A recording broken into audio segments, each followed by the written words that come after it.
Good evening, everyone. The time is 7:02 p.m. It is Tuesday, August 4th, and I'm going to call this regularly scheduled City Council meeting to order. Would all please rise for the Pledge of Allegiance? I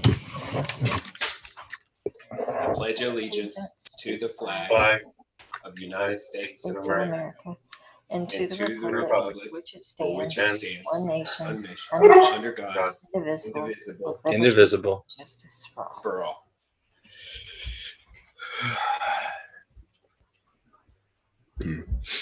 Makes me smile every time we try to do that virtually. It's worth the effort, though. It's worth the effort. Okay, would the city secretary please call the roll?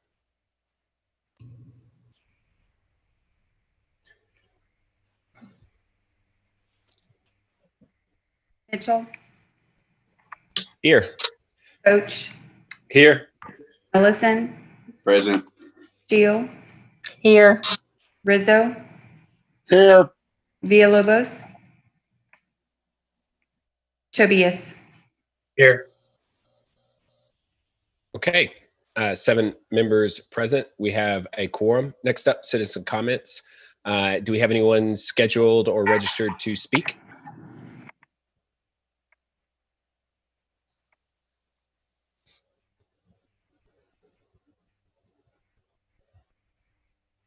It doesn't appear that anyone is on the line. We did have one person register. Okay.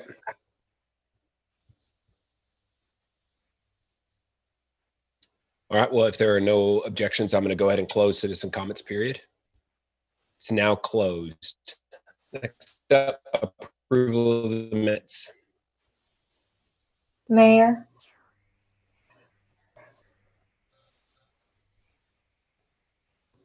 Go ahead. Okay, sorry. I'd like to make a motion to approve the City Council special meeting minutes from July 21st, 2020, and the City Council meeting minutes from July 21st, 2020. Second. Okay, it's been moved by Councilmember Shields, seconded by Councilmember Ellison. Is there any further discussion? All those in favor say aye. Aye. Aye. All opposed. Motion carries 7-0. Next up, agenda item number 4, appointments. Appointment of Joan Ross, COO Ascension Seton Hays, to the Economic Development and Tourism Board to fill the vacant healthcare seat. Ms. Torres. Good evening, Mayor and Council. We currently have a vacant seat that has been vacant since the current appointment to the seat, Neil Kelly, the COO, the previous COO of Seton Hays, moved in March.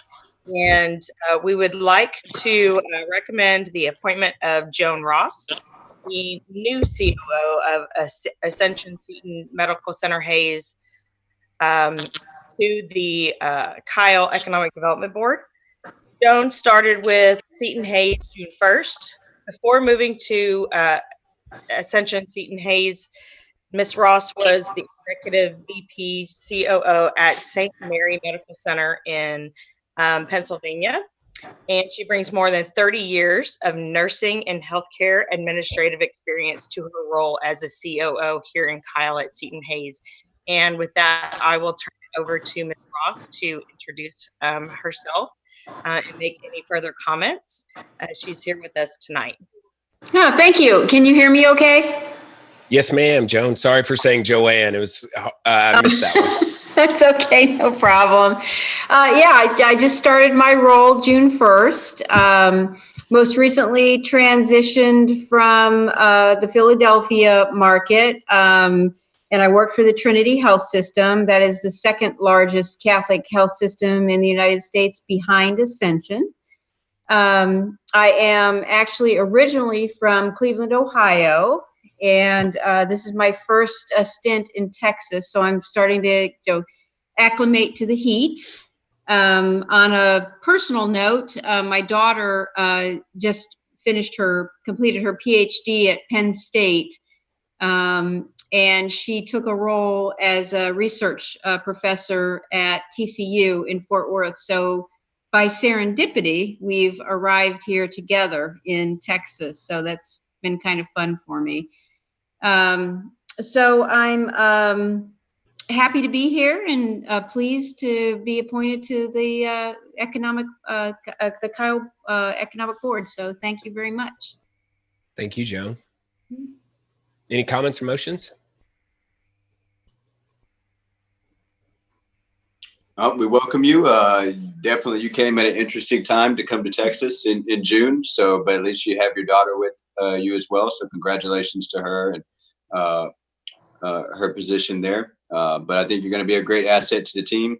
We've always had a great relationship with Ascension, and I'm sure you're going to bring a wealth of knowledge and experience to the board. So, welcome aboard. Thank you. Thanks. I just want to welcome you to the team here in Kyle, and also as a fellow Catholic, got a really nice parish here of St. Anthony, so feel welcome to come by and visit us, and thank you for applying. Thank you for joining the team. Appreciate Great. it. Thank you. Thanks. Mayor, motion to approve. Second. All right, it's been moved by Councilmember Ellison, seconded by Councilmember Tobias, that we approve Ms. Joan Ross to the Economic Development and Tourism Board. Is there any further discussion on the motion? All those in favor say aye. Aye. All opposed. Motion carries 7-0. Thank you so much. Thank you. Thank you. Okay, next up, agenda item number 5, consideration of nominations for appointment to the Kyle Public Library Advisory Board to fill 2 current vacancies. Mr. Phelan. Yes, sir. Mayor, Council. For the record, my name's Paul Phelan. I'm the Director of Library Services here in Kyle.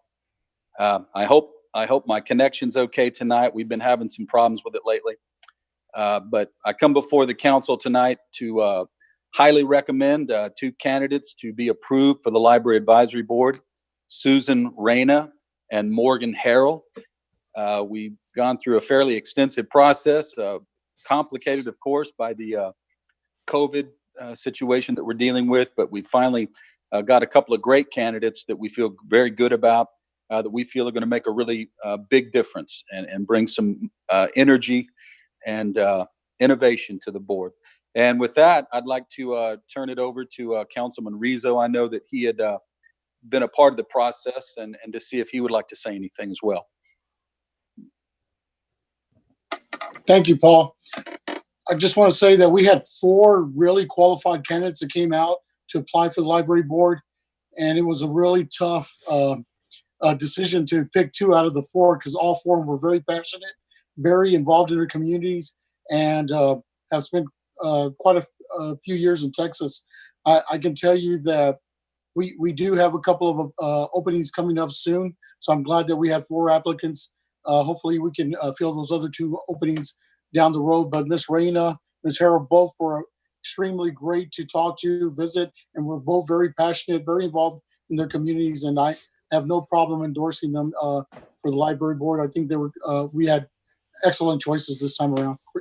Every time around, I think every time we put this up, we've got amazing people in our community that step up and want to be a part of the library and are excited to serve on these boards.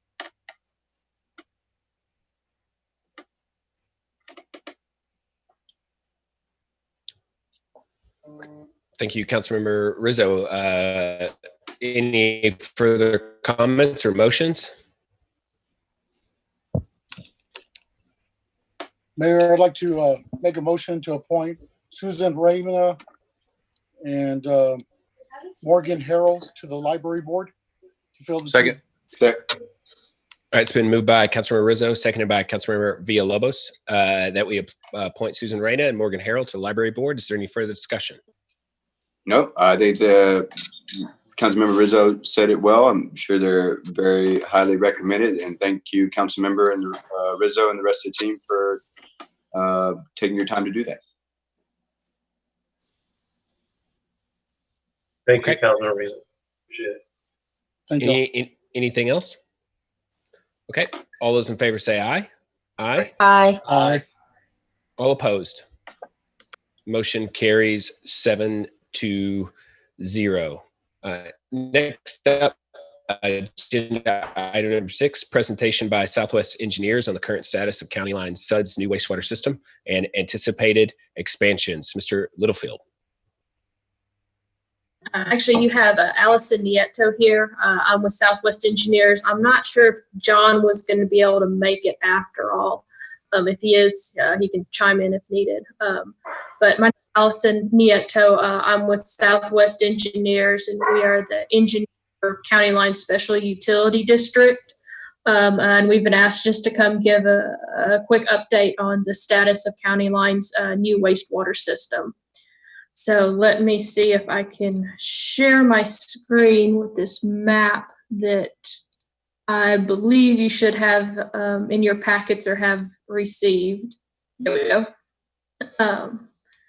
So just to provide an update, County Line currently has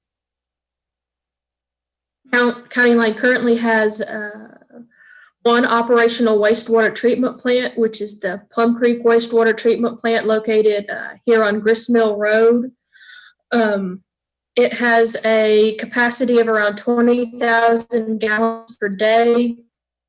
However, we just broke ground this week on a 60,000 gallon per day expansion, and which is scheduled to be completed around November of this year. And then shortly after, we'll probably start on another expansion of around 90,000 gallons per day. We also have one other wastewater treatment plant in the works, which is the Pecan Springs Wastewater Treatment Plant down here just south of 21 and FM 150. We are in the final stages of obtaining the discharge permit from TCEQ for that wastewater treatment plant. We expect to have that here in the next probably 30 to 60 days. We are talking with 2 developers in that area right now that are wanting wastewater service. One is this property here that the treatment plant's going to be on. The other one is this property here right next to it. So we're currently negotiating service agreements with both of those developers. So once one or the other of those developers signs their service agreement and pays their fees, we will start design and construction of that wastewater treatment plant and hope to be able to get it constructed and operational within a year from that point in time. So like I said, hopefully we will be getting one of those agreements executed here in the next couple of months and potentially have it operational as soon as fall of next year, but it depends on those developers and their timelines. And then each of those developers is responsible for constructing the necessary infrastructure to get from their development to the treatment plant itself. Our other big project right now is the downtown Ulen wastewater system. We're currently under design on about 7,000 feet of gravity main here in this area along Highway 21, a potential lift station at the intersection of 21 and Cotton Gin Road, and then a force main that will pump it back up to Plum Creek Road, where we have existing infrastructure to take it to the Plum Creek wastewater treatment plant. So we're in design on that right now. We hope to be able to start construction around November of this year and have it operational by next May. However, that depends on the timeline for easement acquisition, which is currently in progress, but we don't have any of the easements in hand just yet. So that is our goal, to get that project completed. There's several different developments in that area that have requested service. So we're trying to get that up and operational as soon as possible. We're actually already under construction on another lift station and force main up here. This is the proposed Las Estancias 2 subdivision that's currently under construction.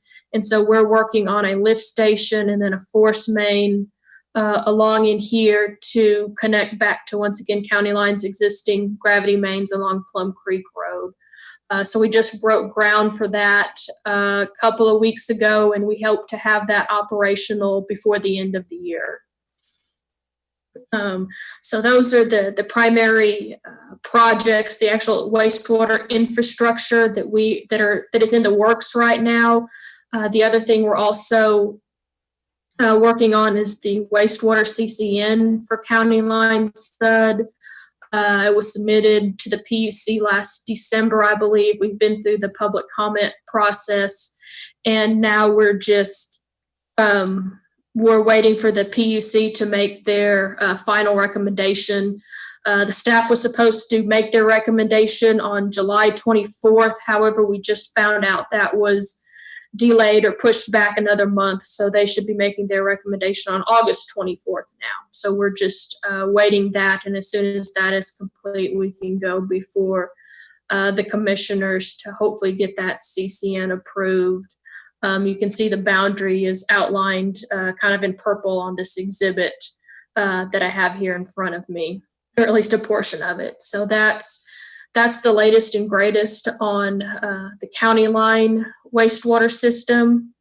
And I'm more than happy to answer any questions or comments that anybody might have. Like I said, I'm not sure if John was able to make it on, but I think maybe Daniel Heidemann, the general manager, was also going to try to make it. I'm not sure if he's here or not. Yes, I'm here if you have any questions great. for me.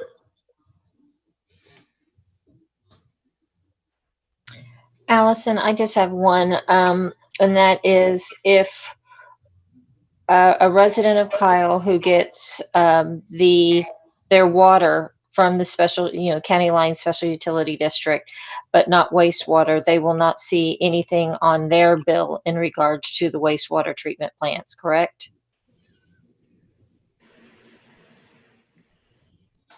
Okay, so if they get water from county line but wastewater from Kyle, that is correct. They won't be paying county line anything for wastewater. Okay, I just want to double check that. Thank you. Mm-hmm. Thank you, Allison. Daniel, does anybody have any further questions? Thank you for giving us the opportunity to make this presentation, Mayor. You're welcome, Daniel. All right. Well, if there are no other questions, we're going to move on. All right, next up, agenda item number 7, presentation from Honeywell International Incorporated for infrastructure investment within the city of Kyle. Hi, good afternoon. This is Luis Montes. Can everybody hear me? Just checking the mic. Loud and clear. Awesome. Great. Well, first of all, I just want to thank the city of Kyle for an amazing opportunity to have Honeywell and the team that's been supporting us this whole time. Just wanted to thank everybody for allowing us to do an infrastructure renewal. And I'm really happy to be here today. I'm sorry? Mr. Luis, we can't see you. I'm sorry. Oh, thank you for that. I was getting all excited and forgot to share the screen. Let me know when you can see it. There we go. So, you can see it. Great. Fantastic. Awesome. Thank you. So, like I said, just a great opportunity. I thank everybody for giving us a chance to come and finally have the results of our infrastructure renewal assessment. It's been a great collaboration between the Honeywell team and all the city employees, the administration team, the city engineers and technicians. They all had a great part in putting this together for the city. It was a great collaboration, and definitely want to thank everybody before I start. Okay, so real quick, I'm going to hit on a couple of agenda items. We'll go through the assessment report. It's basically going to be a state of the union for the city of Kyle, just talking about all the findings that in the report. And then we're going to talk about the recommendations, followed by the next steps and definitely questions. So I wanted to start by definitely pointing out the city of Kyle as one of the fastest growing cities in Texas. I mean, we are definitely, definitely experiencing a lot of growth, a lot of development. The city has experienced a growth in the last 20 years of 717%. It's gone from 5,000 residents in 2000 to almost 53,000 in 2020. So we've definitely seen a great, quick, and fantastic growth for the city. In addition to that, we've seen development expansion with the Plum Creek development, businesses coming to the city with ENF Kyle Technologies, the Smile Direct Club bringing jobs and more residents to the city. And we've also seen the city's grow its infrastructure as well. We just mentioned earlier the water treatment plant expansions in an effort to accommodate the city's continuous growth.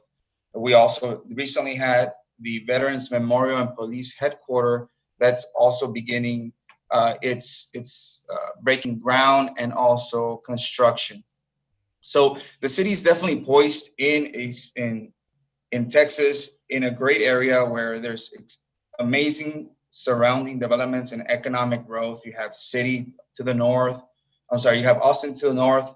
You have Tesla coming to Del Valle, which is just up the road in Buda, Amazon. I mean, the city is definitely in an area where the growth is going to continue to come.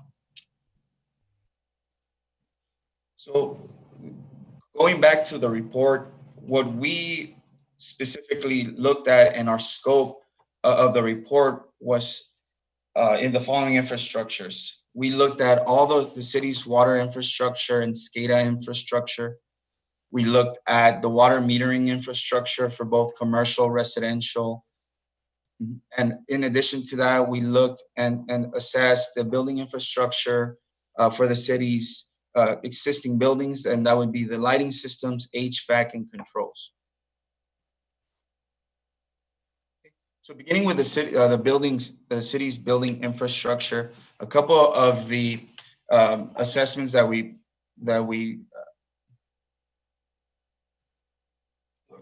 looked at were the buildings was that the city currently does not have a building control system. So a building management system is a system that is able to connect all the buildings infrastructure and run the systems more efficiently. And these would be HVAC systems, this would be lighting systems, this would be temperature control systems. So because the city doesn't have any, it is really difficult to control and bring energy efficiency to those existing as standalone as they are today. In addition to that, we looked at all the lighting infrastructure for the city. So we looked at T8, halogen, and HPS type light bulbs, which are not energy friendly. So they are definitely a big consumer of the energy for the city. But the main bulk of our report is going to be one of the biggest challenges that we see for the city, which is the water loss and the revenue loss for the city.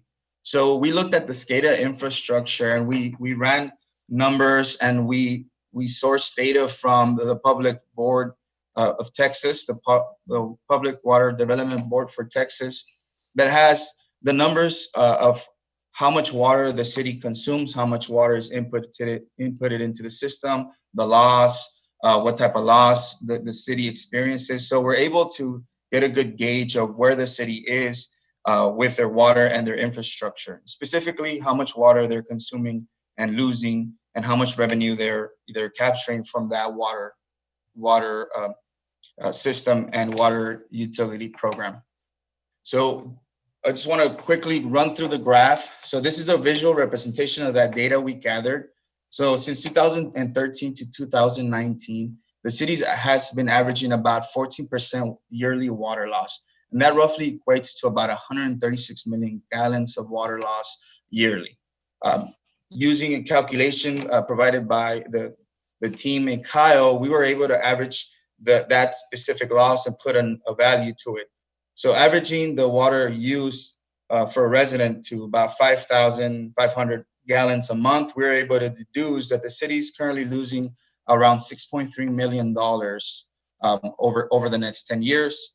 And that would be about $630,000 loss on a yearly basis.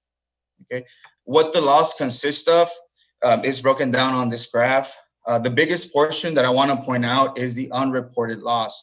So this is losses that the city does not account for. These are losses that like leaks in between pipes, water meter losses at residences, at businesses, etc. And that constitute the biggest revenue loss and water loss for the city. Going further, we also examined the type of water meter connections, and we definitely hit upon some really interesting data. So this is actually the water meter connections for the city, in addition to how much water those water meters have metered over that period of time.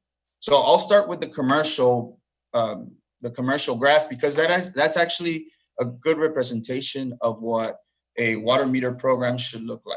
So really quickly, during the years 2014 and 2018, the city actually ran a program where they upgraded a lot of these commercial water meters.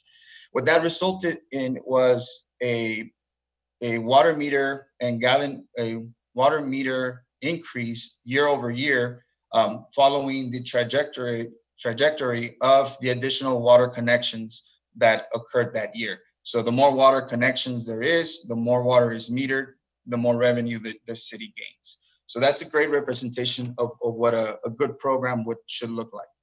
The other two graphs I want to definitely put a light on are the residential and the multifamily. So here we can clearly see that the city and the residents, the city and the community has been growing over time. From 2012 to 2018, there has been a growth of almost 2,000 new water connections that have come to the city. So that means 2,000 new homes that are starting to use water, and that water is starting to get metered on a regular basis. However, what we have to really pay close attention to is the water that's metered by those water meters. So as you see, unlike the commercial side, the water that's metered by those residential water meters does not follow a parallel track going higher as the number goes up of water meters. It actually goes down. So that tells us that there's a problem in both the accuracy of the water meter is not counting the water that they should, and also a problem when it comes to leaks.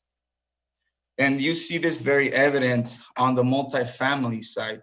So by working with a team and going back into the history of the city, we did realize that between 2016, 17, and 18, there was a huge growth in multi-residential locations, which would be apartment buildings.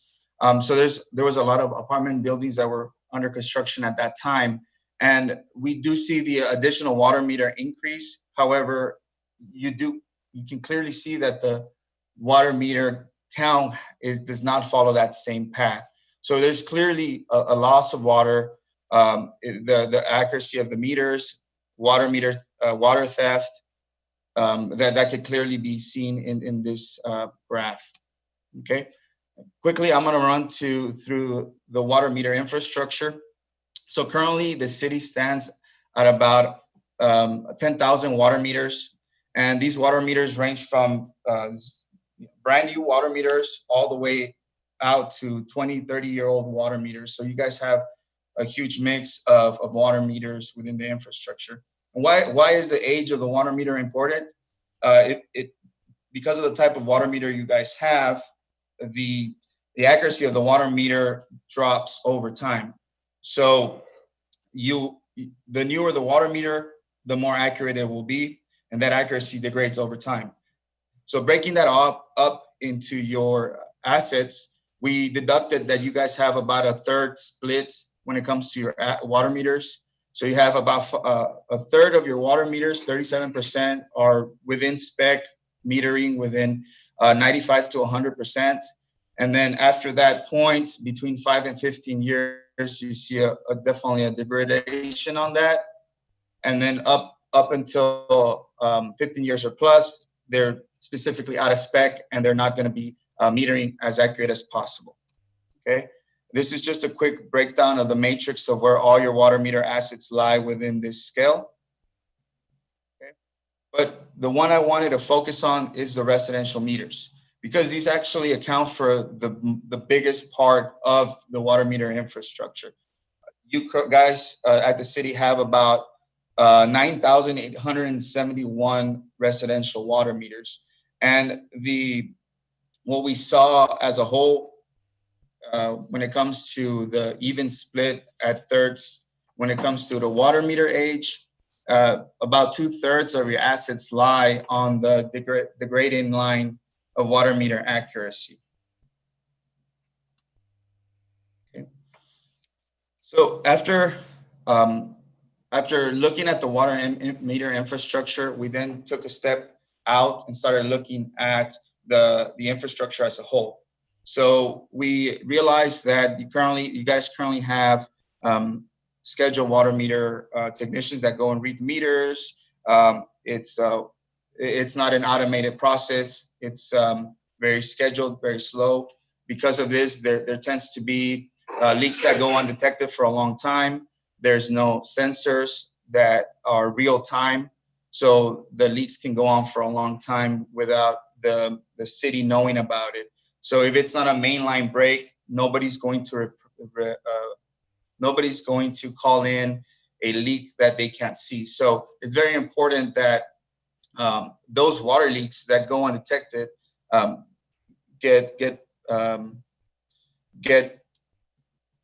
that the city definitely gets a hold of those leaks, because it's like a death by 1,000 slashes. I mean, it's so many small leaks turn into a huge amount of water loss for the city. And all those leaks, again, go undetected because of just the type of infrastructure that the city has. Again, 1/3 of the infrastructure is over 15 years old. So there's definitely going to be a lot of billing errors, a lot of water that leaks, that goes undetected. And that will be evident in a lot of issues and challenges that the city's had over time with, customers having billing issues, having excessive water bills, and also shows in the revenue that the city loses when you accumulate all that combined loss, as we saw earlier. The SCADA infrastructure, we definitely looked very closely at it. And this is where we believe the most improvements can be done. Currently, the city uses I'm going to call it a very antiquated system. The system that the SCADA system that the city currently uses would be more adaptable to a rural type community. The system was never designed to really be able to grow at the pace that the city's demanding. That system is definitely very complicated to use. It actually uses older logic to reprogram and upgrade the system. And although all that logic that is not common knowledge is very costly. So every time the city's trying to add a new sensor, upgrade a new system, secure a door or add a video camera, all these things they are not capable. There's no capability to do these things because of the system not being capable of supporting the new upgrades and the new type of sensors that the city's administration has been trying to push and upgrade into the system. The support has been one of the major struggles for this specific SCADA system. I believe there's only one source for any parts and purchasing from the system in the whole nation. I believe there's only 2 technicians that can support the system. So having 24/7 standby service and maintenance is definitely not a reality today for the city. And that definitely hurts the city when things go down, when you need a new motherboard, when you need a new board, when you need a new PLC to run a program or run a module or open a valve. I mean, all those things take technology, and it's just the support is not there currently for the city. Okay. Another big thing that we saw was that the city currently the SCADA system currently operates on an radio frequency tower using radio waves to communicate to remote sites. This actually creates about a 15-minute latency interval of communication, meaning that if there's an alarm at a remote site, it's going to take about 15 minutes before that alarm gets notified to anybody in the administration that's overseeing the program. And in addition to that, it would take that an additional 5 to 10 minutes for that alarm to get an action, and then another 5 to 10 minutes for the personnel to get on the site and resolve the issue. So we're seeing a huge delay in time to action ratio.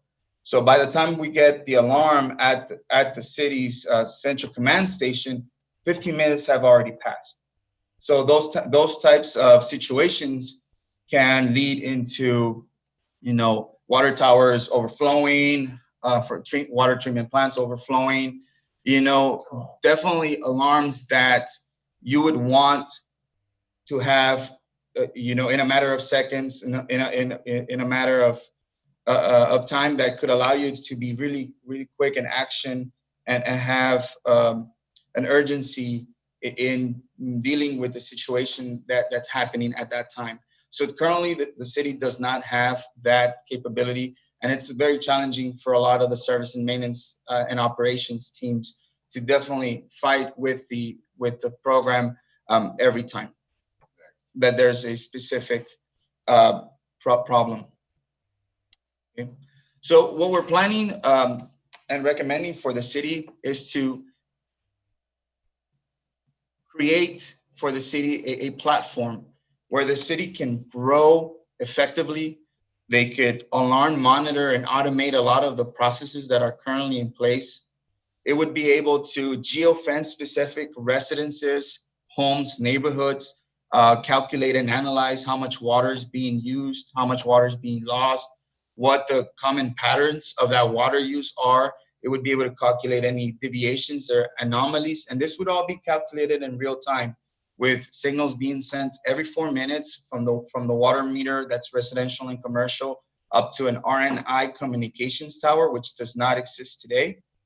This process would be automated. There would not be no need for any personnel to go and meter these specific residential or commercial meters. These meters would be connected at all times to an RNA communication tower, and that would then connect to the smart city platform.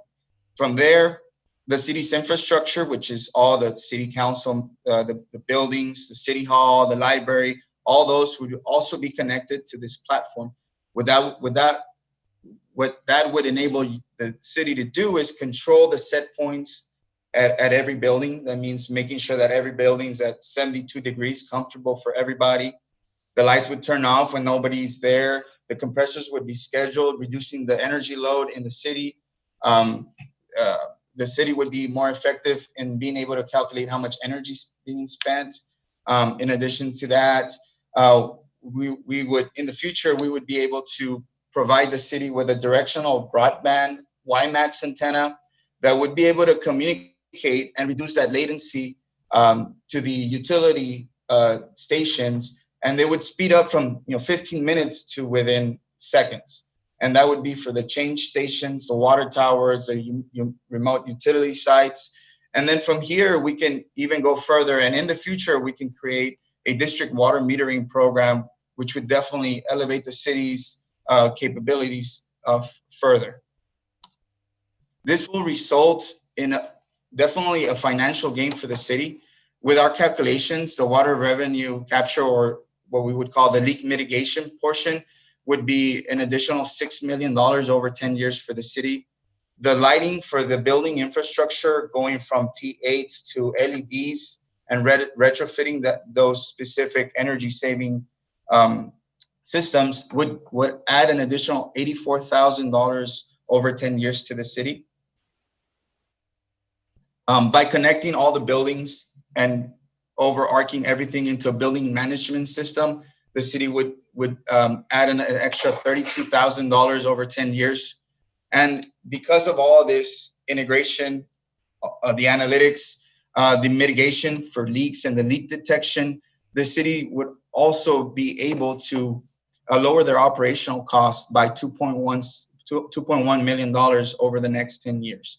So that would be the financial gain for the city. Operationally, this would translate to faster response, push a button automated billing, leak mitigation, revenue recapture. In addition to that, we would be overlaying a cybersecurity program into all the city's infrastructure and SCADA. So you wouldn't run the risk of potentially getting hacked and having to pay millions of dollars with a cyber attack. And for the residents, I think they're going to gain the most out of this. We're talking real-time data, real-time usage, automatic billing, accurate billing. So it would definitely be a great plus and bonus for the residents, in addition to the city being very tax and payer and fiscally responsible.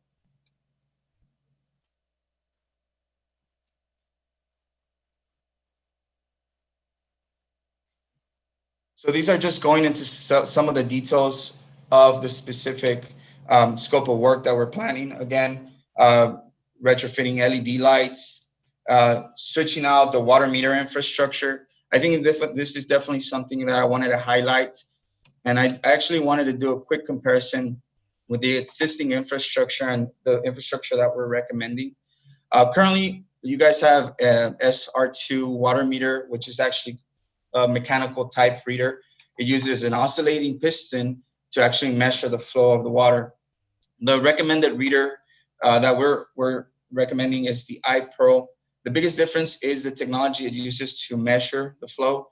You're going from a mechanical to an electromagnetic flow reader, which means that it will be able to read lower flow ranges and detect those leaks. And it has a higher accuracy rate of 98.5 to 101%. And the best part about it is that the accuracy would actually remain stable over the life of the water meter, which is 20 years. So instead of seeing a sharp drop off over 5 years, you will see that the revenue will be constant for these water meters going forward.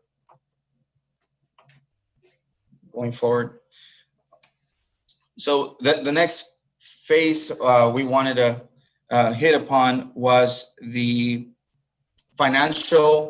city of Kyle's financial for the project.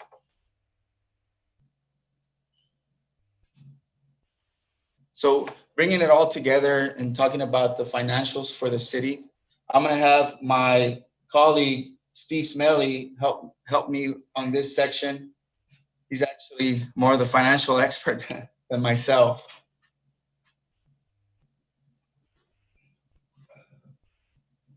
Okay, I got to make sure that I'm on.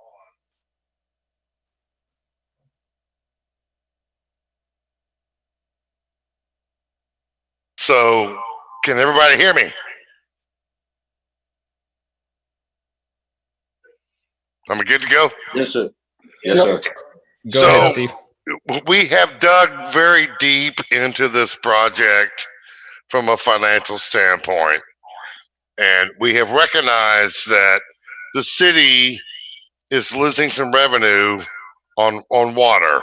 They're losing some revenue on efficiency, and they're losing some revenue on everything else.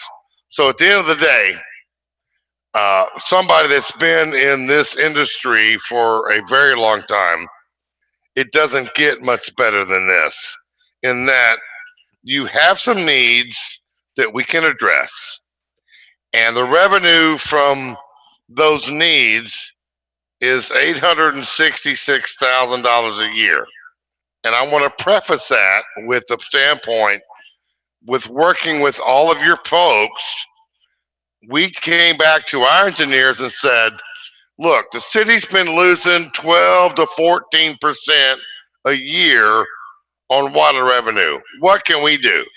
And our engineers said, conservatively, 10%.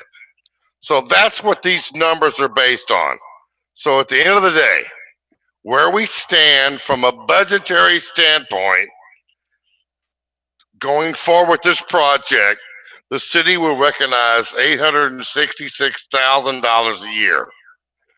The project cost budgetary, as it sits right now, is $619,000. So it's a net to the city of $247,000 a year. So you go out 10 years, the project pays for itself, and the city recognizes $2.4 million. Now, I want to stress, we go 10 years, but the water meter and the technology that we are proposing will go to 20 years. Okay? So at the end of the day, if you do the math, the city's going to recognize another $8 million over the next 20 years.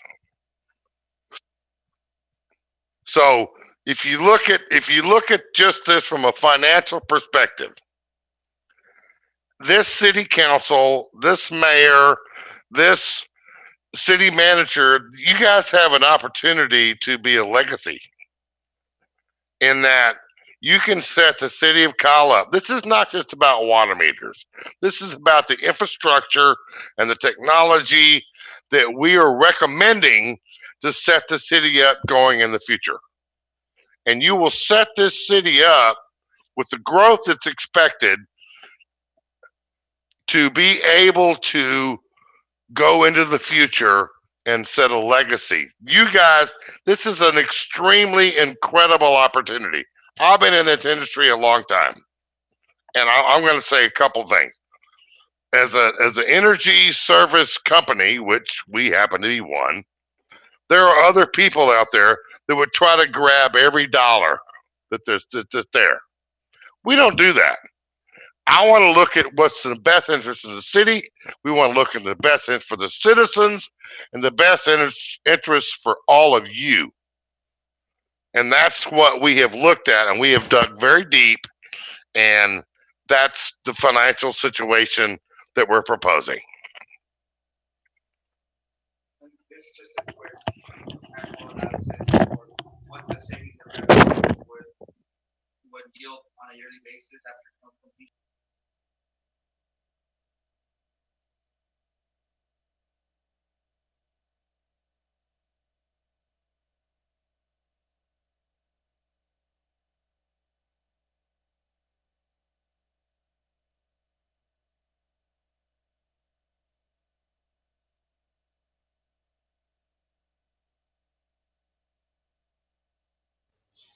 Did we lose you? Did we lose y'all, Luis?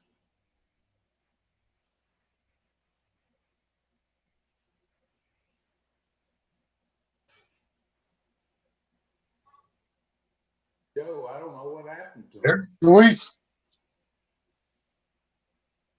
This is Joe. I'm on here, but I guess we lost him. Luis is still in the meeting, but his mic is muted. Hey, Luis, your mic is muted.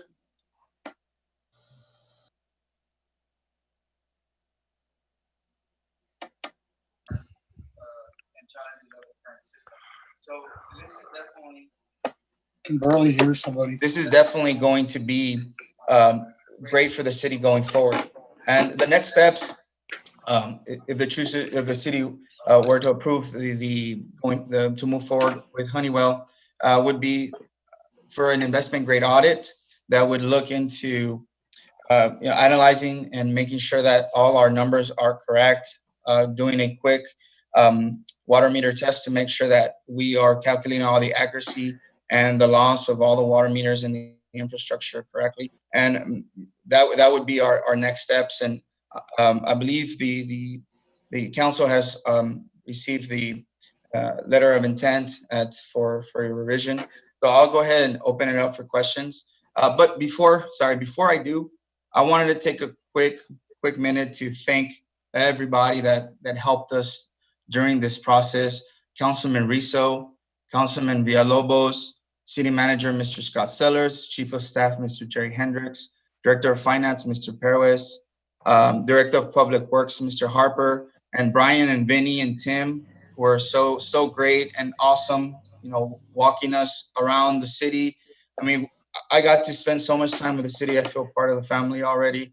And, you could really tell how hard these guys work and how extremely dedicated, knowledgeable, and how much they really embody the city's core values.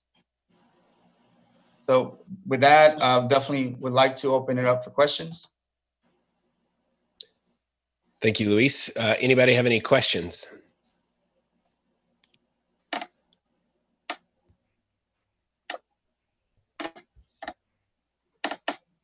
I've got one for you, Luis. This is Councilmember Rizzo. You touched on something that I hadn't heard before, and that was on our wastewater treatment plant about the time to that it took for us to go out there in the event of a spill, and that's something that we've experienced here before. And with the new system that's going online, do you? Man, I can't hear. You can't hear me? Technical difficulty. Sorry. It's not you, Rizzo. We can hear you. Whoever that was couldn't. We can hear you, Robert. All right. I'm waiting for Mr. Yes, Louis. Sorry, I had a problem with my microphone, so I'm gonna be on the computer here with Steve. Okay, Luis. My question was on the real-time alerts.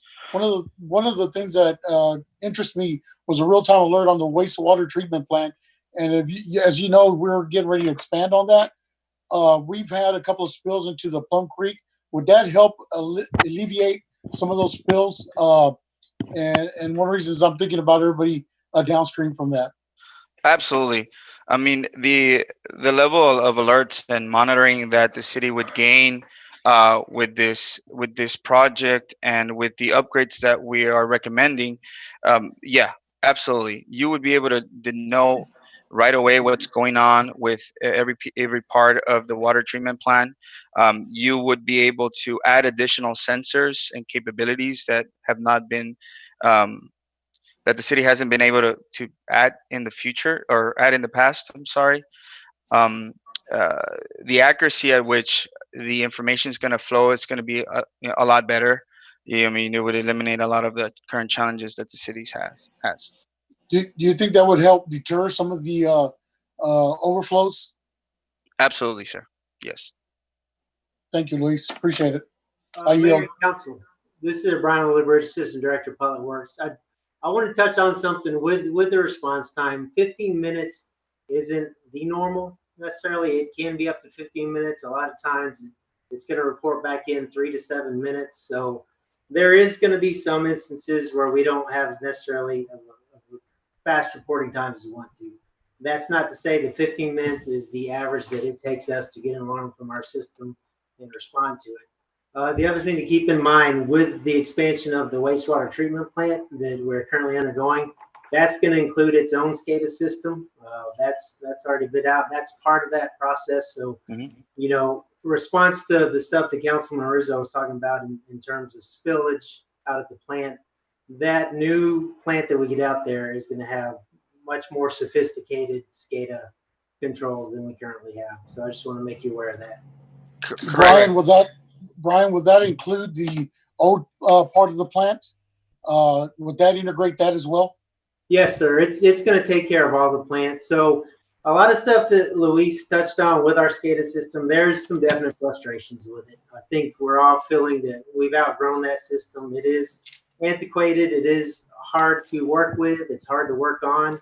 We are somewhat at the mercy of the vendor that we use right now. So, you know, a refresh of a SCADA system for this city would be a good thing. It's definitely time, and there's just better systems out there than what we have. We've outgrown ours. But to answer your question, yes, sir. It's going to include the old part as well. Okay. One of the things, Brian, that you just touched on was on our system being so antiquated, it's hard to get parts. Do you see something in the foreseeable future that would keep us from operating our water towers or anything like that without being able to get the necessary parts if those vendors were to go, vendor were to go away? I don't necessarily in the foreseeable future. You know, the talks that we've had with that vendor recently, they have made an effort to be more responsive. We do try to stock fail parts that we know are going to get us into trouble. Great. Parts that are going to go out and create the communication issue. That is always a worry. That is one thing that is on our minds, that we would like to see a new SCADA system for our city. But right now, I think we're maintaining. It's just we're bumping up some capabilities of our existing system as we continue to grow. So looking for a new SCADA system is very forward thinking of the council, and it's something that the city should be keeping its eye on. Thank you, Brian. Appreciate it. Thanks for all your input. Just to add real quick, Councilman Riso, Brian, with the new upgrades going forward to the SCADA system and integration to the water treatment plants or any additional additions to the city would definitely be, there would be no challenges doing integrations.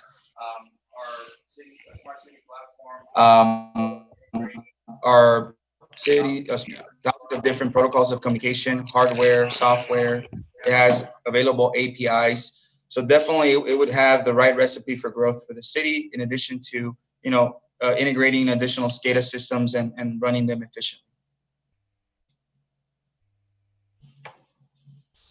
Luis, this is Councilmember Villalobos.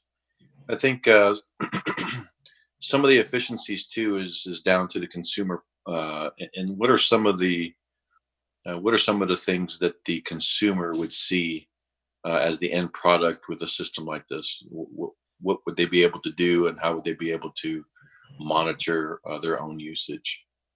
Definitely. So with continuous monitoring, the citizen would actually be able to see their real-time data. So they would be able to go back during the month and see how much water they're using. And that would translate to if a sprinkler head's broken, if a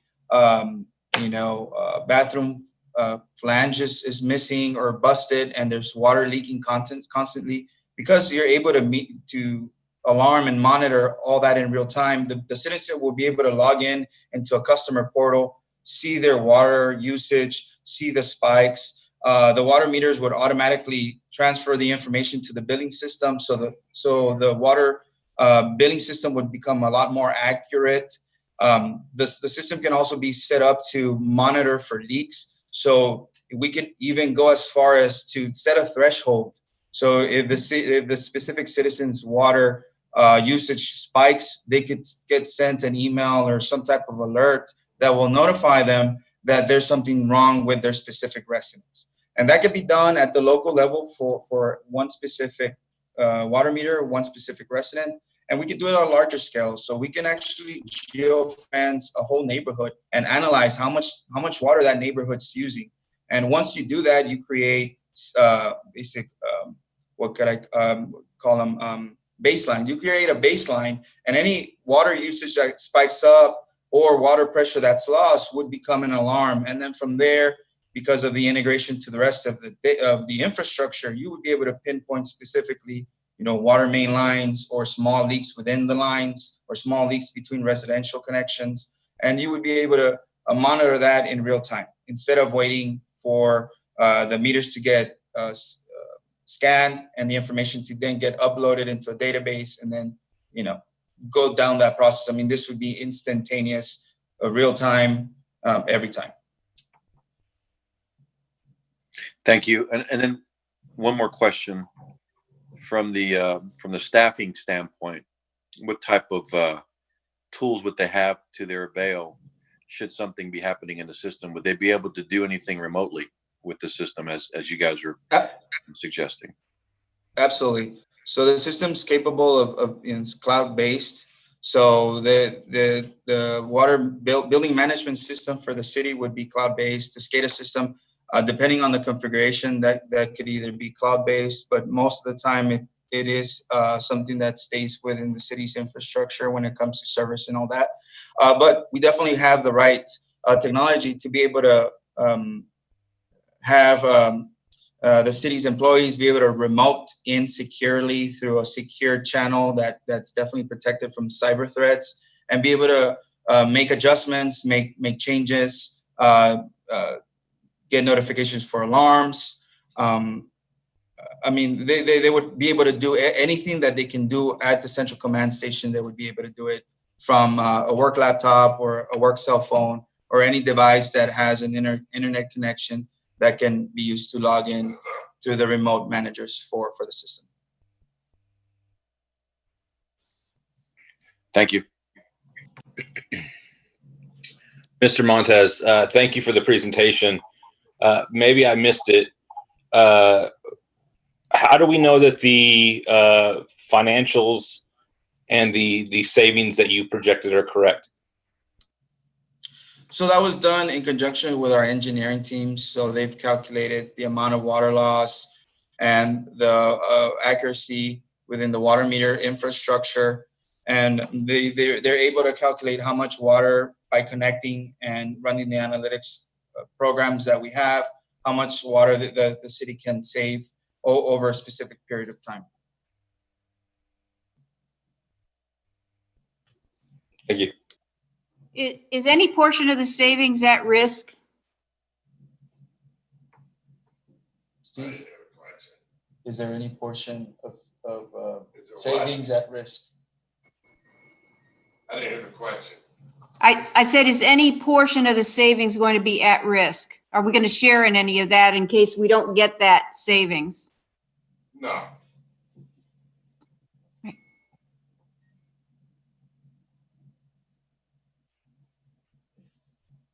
Answer the question, no. Yeah, the answer is no. This is not a performance contract. This is not a performance contract. Once the project's over, we will be turning the operations to the city's engineers and the city's technicians, and we would be training them, supporting them, with service and maintenance and technical support through the whole process.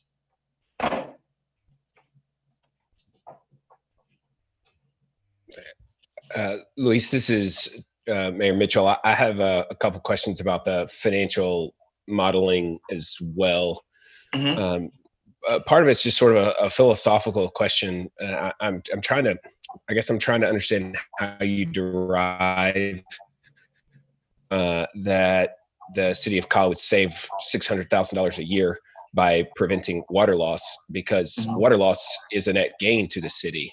So if we stop, if somebody leaves their water hose on and we spend a lot of money to give them instantaneous notifications that they left their water hose on, the resulting behavior is, I suspect, that they would get their water hose turned off faster than had they not received that notification through the upgraded system, which then, as a result, means the city of Kyle bills them less, not more. So can you walk me through how we, by upgrading our system, we actually save $600,000? Yeah, absolutely. So the current water meter that you guys utilize is a mechanical water meter, and over time, because there's moving parts within the meter, the meter's accuracy slows down. So that could be, Okay, so hang on. So you're saying that the $600,000 savings is a result in increased accuracy from the mechanical meter to the antenna-based meter? Mm-hmm. What I'm saying, it's part of the savings. So I'm sorry. So I've been on the council now for a little over 4 years, and so we've gone through and had all different kinds of discussions about meters and meter technology, and one of the hallmarks of the meters that we use is their accuracy. So I think I saw on the slide the proposed meter is 97% to 100% accurate, and the ones we currently use is 95 to 100% accurate. I think we test and replace old meters, and if there's water loss at the meter itself, the city goes out, and if we determine and we replace those. But everything that I'm talking about is a cost to the city, not a savings. And then when so that when you talk about water loss, I suppose what you're saying is we're not billing enough. No, that's not specifically what I mentioned. So there's different parts to the leak mitigation number. There's the water meter accuracy, the water meter alarming, the water meter leak detection, the water meter backflow, alarms that help the rest of the system be able to mitigate the actual leaks that are happening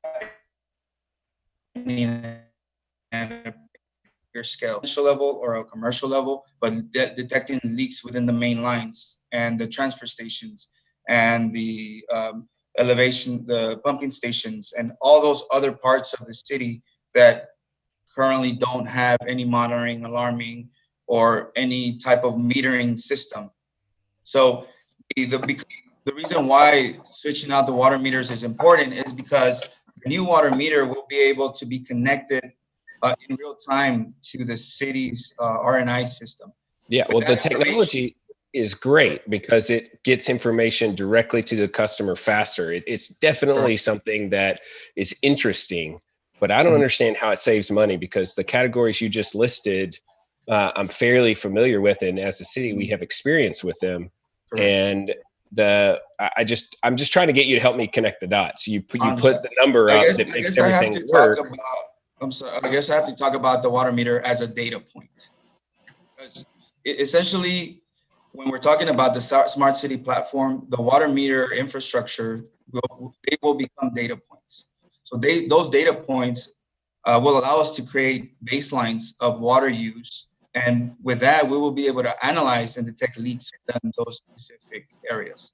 Right, but if the city of Kyle leaks water, inflow, infiltration on the stormwater side, but and the wastewater side. But as far as the water itself, if we have leaks in our system, the cost to the city of Kyle is the cost of the water that we pay to run through those pipes. And I'm not sure we pay $600,000 a year in total for the water that we source. So I'm trying to understand how that $600,000 comes to the city of Kyle if it's not through increased billing, just charging. I guess what's difficult is because that number I translated into a monetary value. But if you want to talk about that number, it actually is 136 million gallons of water that's lost. That's the cost of the city on a yearly basis. So that's the cost to the city, $136 million. So, the way we calculated that cost was by utilizing a monthly average for a residential user and a specific cost that was provided to us by Mr. Torres. So that's how we calculated the specific loss of the city and the 10% that we can gain, and then we translated it into a monetary value. So I guess that's the process we took to translate it into monetary value. And you were talking about 136 million gallons of water translated into the overall cost per gallon based on the information that our finance department provided. Correct. Correct. And that would also equate to water that we're not billing. Correct. So that's water lost that is not billed at all. That's water that is lost through the lines, lost through residential connections, water that's not counted by a defective water meter, water that's stolen by water theft by contractors or construction companies. That's what that number equates to. That does not only represent the residential water meters or the commercial water meters. That number represents the totality of the losses for the city. Everything from the residential, commercial, theft, leaks, main line breaks, small leaks that go undetected. I mean, that's all compounded into that one number. So we do have a problem with water theft. In particular, we have folks who come in and tap into our fire hydrants unmetered, and we're not able to stop them. Are you saying that your program prevents that from happening? Yes. So because the city's infrastructure would be connected and you would be able to expand the types of alarming, monitoring, and sensors, specifically sensors that could be added to the existing system, you would definitely be able to do a district-wide type water metering program where you could split the city into quadrants and really get down to where those losses are coming from. I mean, with the RNI system, you would be able to put a specific water meter at a construction site, monitor it on a daily basis, and see any illicit activity that's happening at that water meter or any water meter in the surrounding area. You can fence water meters and detect if they're tapping something else in another area, because all of that would be analyzed, and all of that would be connected to the system, and the system would be monitored constantly. So any deviation or excess water, that would be triggered as an alarm. How are you calculating the correlation between water loss, such as via theft, and where does that number? What's the ratio? What's the calculation there? Because our cost on that water, if it's groundwater, is basically zero.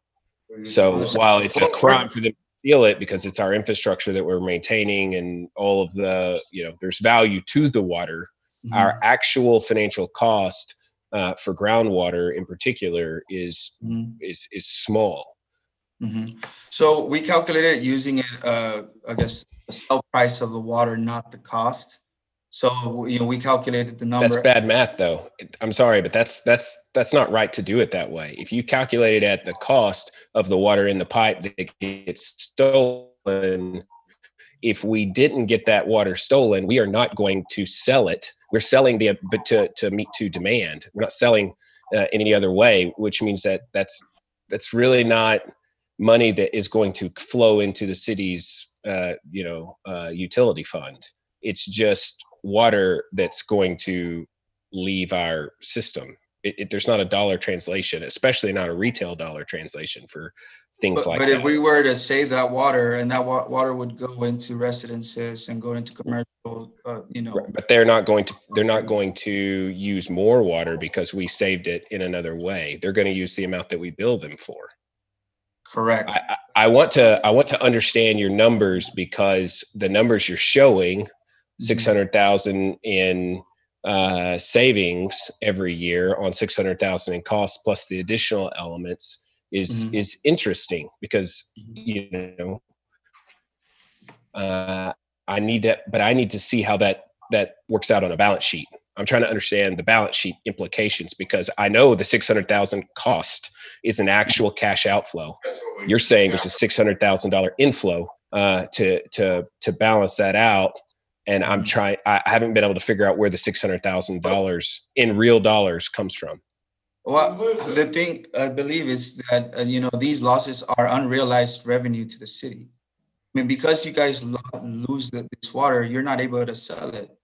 So you're saying instead of them stealing it, they would pay for it because they wouldn't have a choice, maybe? Well, I'm not saying specifically that all the water is stolen, but, we would be able to capture people that are stealing it. Yes. We would be able to capture leaks that are happening at main lines and residential lines. Yes. We would be able to capture leaks that happen at commercial sites and residential sites. Yes. So in conjunction, in compounding all those savings, again, that's how we arrive at that number.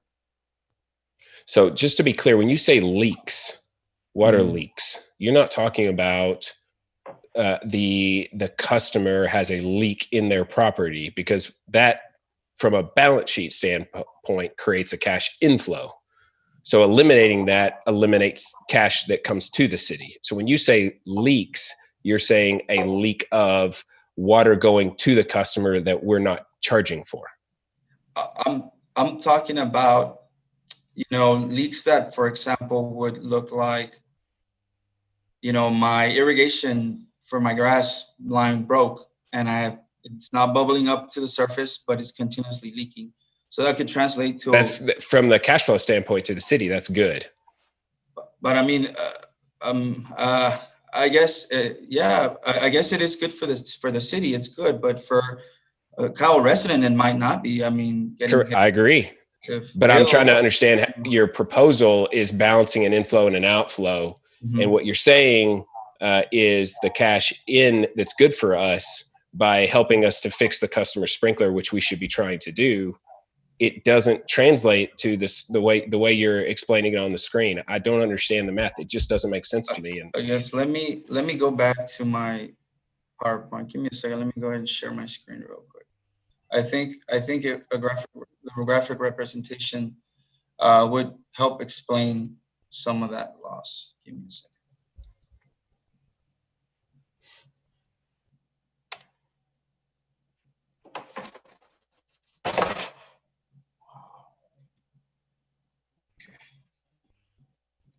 So, oops, sorry. So, can everybody see the graph? We can't see it, Luis. Not yet. No, not yet. It's coming up. Okay, it's there. Yep. Okay, cool. So I wanted to point this graph out because this details exactly what we're talking about, Mayor. So let's go back to the commercial graph. What we see here is the additional water meters getting added to the city. So there's more businesses opening up from 2015 to 2018. The city grew from about 330 businesses to almost 450, roughly, a new water meter at the commercial sites, right? So during that time, between 2014 and 2018, these new water meters were actually replaced by brand new water meters. So what we see is the additional water meters that are getting added to the city are constituting an upward trajectory of the amount of water that's. However, unlike in these other two graphs, which show the same data, the amount of the amount of water meter new water meter connections correlated to how much water those water meters meter at the same time. So what we're seeing here is that the water meters grew from 2012 water meter connections. So households grew from 2012 to 2018. There was about 2,000 new residences, 2,000 new water meters that were added to the infrastructure. However, we see a great gap in water meter in the amount of water that's metered by those same water meters from 2012 to 2013. We see the amount of water meters grow, but the amount of water that's metered actually stays very, very similar through 2013 and 2015. And then we see another huge drop off in 2017 and 2018. So based on this data, we're seeing that both the water meter accuracy is not what it should be, in addition to water main lines and leaks that are causing the water meters to not meter accurately and not provide the city with the actual revenue that the city should be getting based on the new water meter connections that they're getting year over year.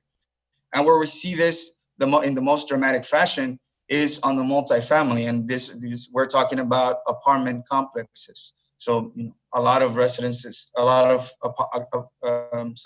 apartment complexes went up in the city of Kyle between 2017 and 2018, and due to the construction and the theft that happens during this time, from conversations we had with the team internally, we're able to see that there's a great, huge drop in water that was not accounted for the 17 and 18 year.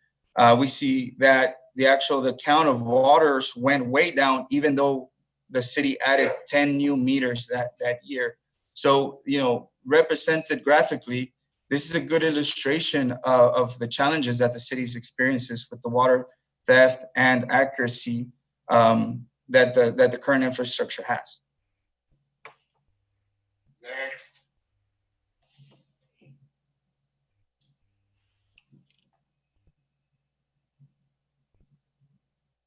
Sorry, Mayor, did I help answer your question? Yeah, it helped a little. I appreciate it. I don't have any further questions. Good. Next. Any other questions from council or comments from staff? Councilmember Rizzo, I've got one last question for Luis. Luis, something you had touched on in one of our meetings was about the two different meters, the new ones that you're proposing and the old ones. You talked about the rate of the water that goes through there when it started reading it. Could you touch on that, please? Yes. The difference? Yes, sir. Let me go back to the slide. Here we go.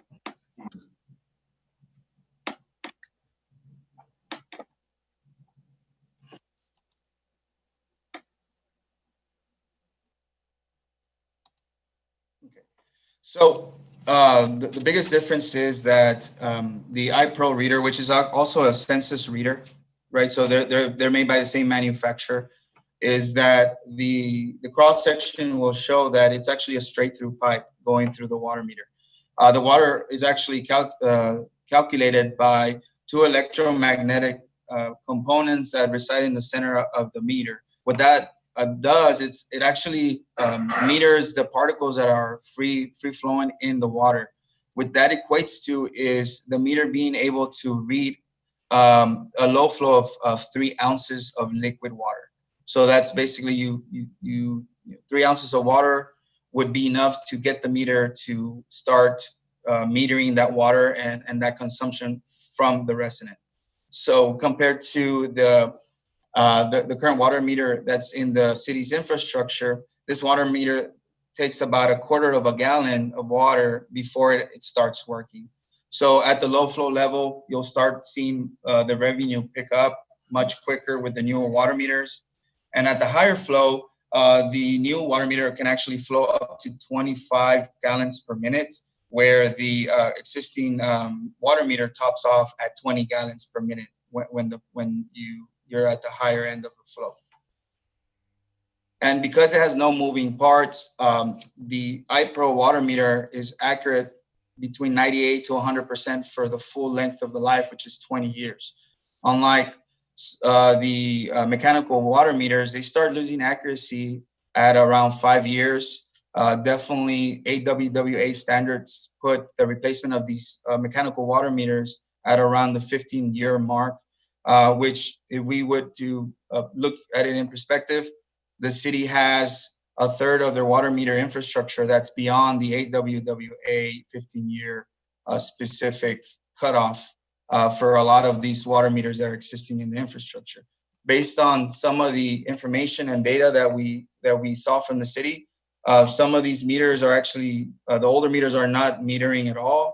I mean, they're working at less than 50%. Some of them don't even capture water starting at 1/4 of a gallon. So all that, equates to losses.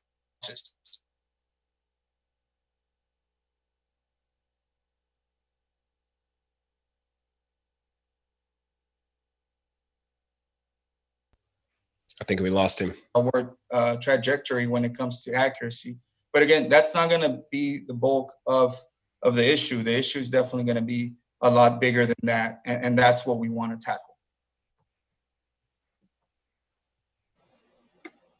Thank you, Luis. I yield the floor. Any other questions or comments? Vote.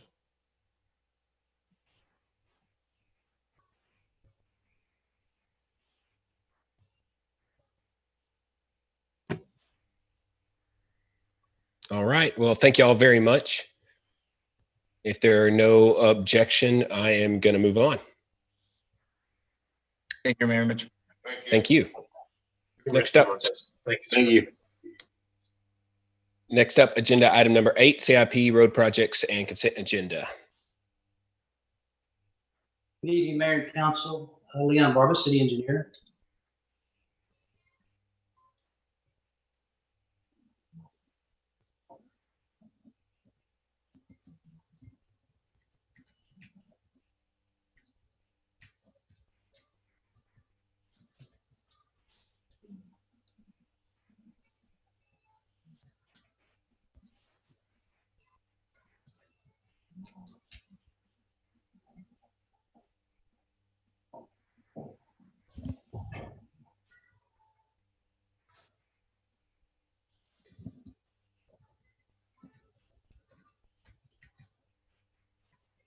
Leon, are you waiting for us?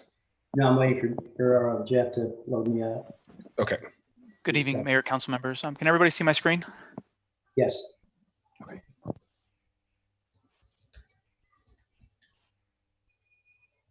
We'll start off with Lehman Road. Based on the last estimate, we're at 91% complete. Today, it's closed from Haley Drive to Button Creek Road. The paving is complete, as you can see on the pictures, and we're still planning to complete it this month. There is a definite possibility that by tomorrow afternoon, the road will be open. The contractor has some poles he needs to stand up, so we're trying to keep it closed so we can do that without traffic on top of them. So what you see there is the road's open, it's striped. That's temporary striping. Then I'd say another couple of weeks, a little bit over 2 more weeks, we'll come back in with a permanent thermoplastic striping. So that one is looking really good project. Councilmember Tobias, if you've been by the project, you notice there at the intersection of Brutus, we actually have 2 safety lights there for that intersection. So that'll help with the at nighttime with the safety lights there. We do have the crosswalks there also at Brutus, and also Masonwood has a crosswalk also. Yes, sir. I did notice that. Thank you very much. Appreciate it. You're welcome. Next slide would be Burleson. The estimate appears low because they have finished their paving up to Rodriguez Street. So we expect that number to go up to over 90-something% when we get our next pay estimate. It is still incomplete between Rodriguez and the roundabout, just up to the roundabout. So they're still working on that. Went by today. The water line's in. They are testing it. So we're still working on the water line. Once that's completely tested and passed, then we'll wrap up the paving and the that goes on in there. We are still expecting to complete that this month also.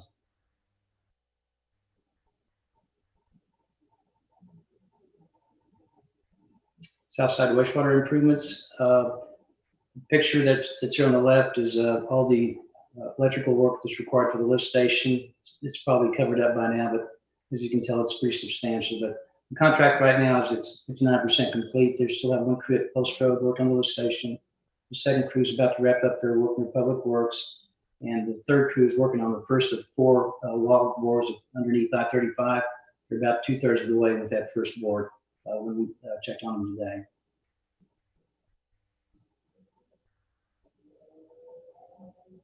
The treatment plant expansion, some pretty impressive pictures with the excavation in there.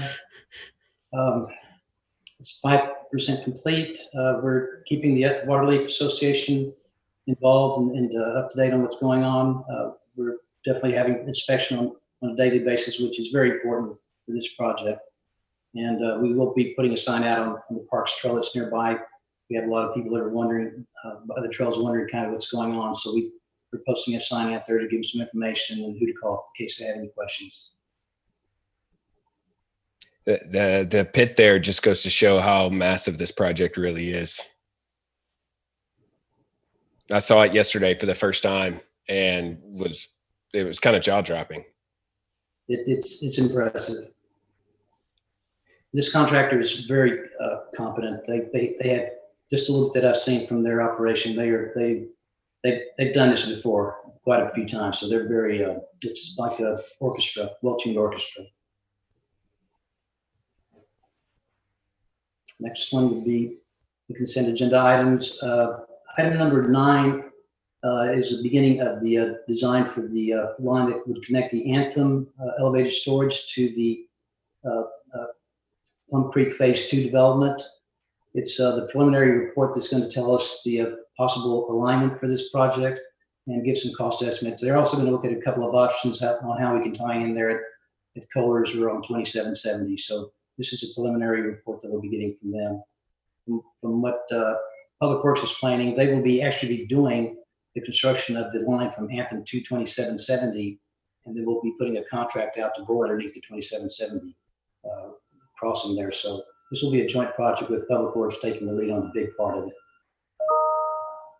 On the agenda item number 12, we wanted to make sure that we were in compliance with the GLO contract that we have on the Windy Hill project. So we are planning to do electronic bidding on this project. So we needed to make sure it was in the current purchasing policy So this agenda item will revise or amend the existing purchasing policy, include that we have, or allow us to do the electronic bids and bills.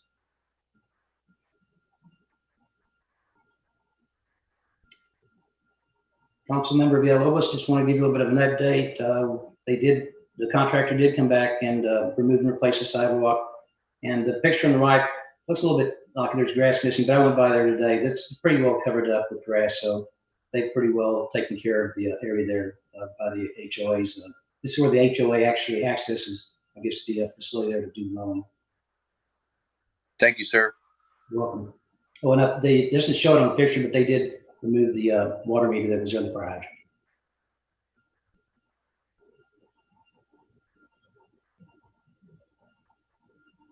And that's the end of my presentation. Any questions? Oh, one more thing. The Spring Branch intersection, there were some emails going through this afternoon. The HOA representative and our project manager are going to be meeting to look at the site and make sure that we took care of everything or take care of everything that needs to be taken care of at that intersection with the irrigation. Leon, this is Councilman Tobias. Again, thank you for the update on Lehman. I have been going by there pretty regularly just to kind of get a look at it. I did see one of the engineers out there and spoke to her, and she was kind of giving me a sense of area where the sidewalk was going to end. I had a question to see if there was going to be an expansion in the future of the sidewalk going all the way up where that fence is, all the way up to the road. She said has to do with some easement problems or just the way that the ground is level. She didn't really elaborate very much, which was fine. But just going by there and seeing people already utilizing the sidewalks, it's very reassuring. Even though the road is not fully opened up yet, I can see people are starting to use it. So thank you very much. Appreciate it. You're welcome. Leon, this is Councilmember Rizzo. Going back to Burleson, by the way, great job with your presentation. I like that Layman's up. People are using it. It's great. But going back to Burleson, I had some concerns from some of the citizens that live there in those neighborhoods, saying that their street signs were down and not put back up, so that they're having trouble with deliveries. If we could get those back up as soon as possible, I'd appreciate it. The other thing is we had several trees down near the frontage road. Were y'all able to take care of those as well that jumped over the roadway there? When I went by this afternoon, I didn't see any in the roadway. Okay. Also, we've got that. We also have that turnabout that's on Burleson, the new one that goes to the middle of nowhere. I was just making sure that we were going to block off the end of that. It looks like a driveway going to nowhere. And one reason why is that if we leave that open, that's going to allow for illegal dumping, things like that. We're opening ourselves up to quite a big cleanup if we allow that, or the property owner that owns that adjacent property. So I was making sure we have some kind of blockage so people couldn't drive back there and make a trail and start dumping or something in that area. I've just noticed that anytime you have something like that, people use it as a dump base. Roadway to a dump is usually what they create. So if we could get something block that off as well. But other than that, still looking great on the timeline in Burleson. Yes, we're still working on that. Today they were working at the intersection of James Atkins there, so they were trying to get that ready so they could pay that. Once they, I asked the project manager about the striping out of curiosity. She said once they get that base in, once they get the paving in, then they'll come back and stripe the whole roadway so we can get the striping down also. And, So and Councilmember, an inkling you were going to ask me about the street signs because of someone that lives in that area told me about it. So I went by today and I asked the project manager to see how fast we get those signs up. Great. Also, just thank you for staying on top. How do you believe that by the end of August we'll be to the roundabout so we could access Burleson? That is our plan. Yes, sir. I appreciate it, Leon. Thank you. Thank you for your report. Councilmember Rizzo, this is City Manager Sellers. Just wanted to mention the area at the end of of Burleson where it's blocked off. It's actually an entrance to a trailhead accessing our city trail system. So there will be a little driveway access there and a few parking stalls for the trail access. Oh, that's good to know. All right, I appreciate it, Scott. Thank you.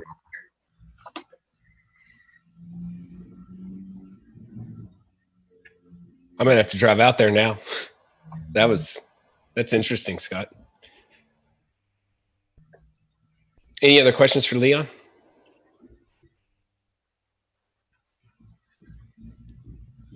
Any other questions on the consent agenda? All right, thank you, Leon. You're welcome. All right, next up is the consent agenda.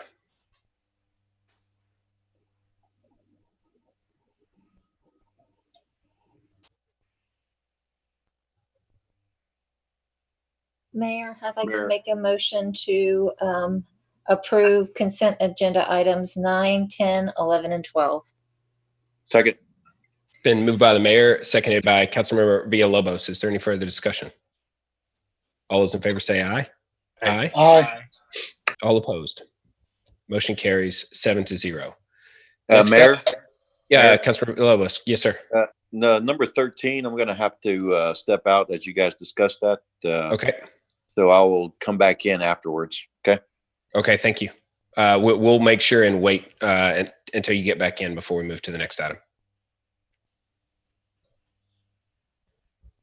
Okay, next up, agenda item number 13, interlocal agreement for operations and maintenance of the Combined Emergency Communications Center. Mr. Sellers.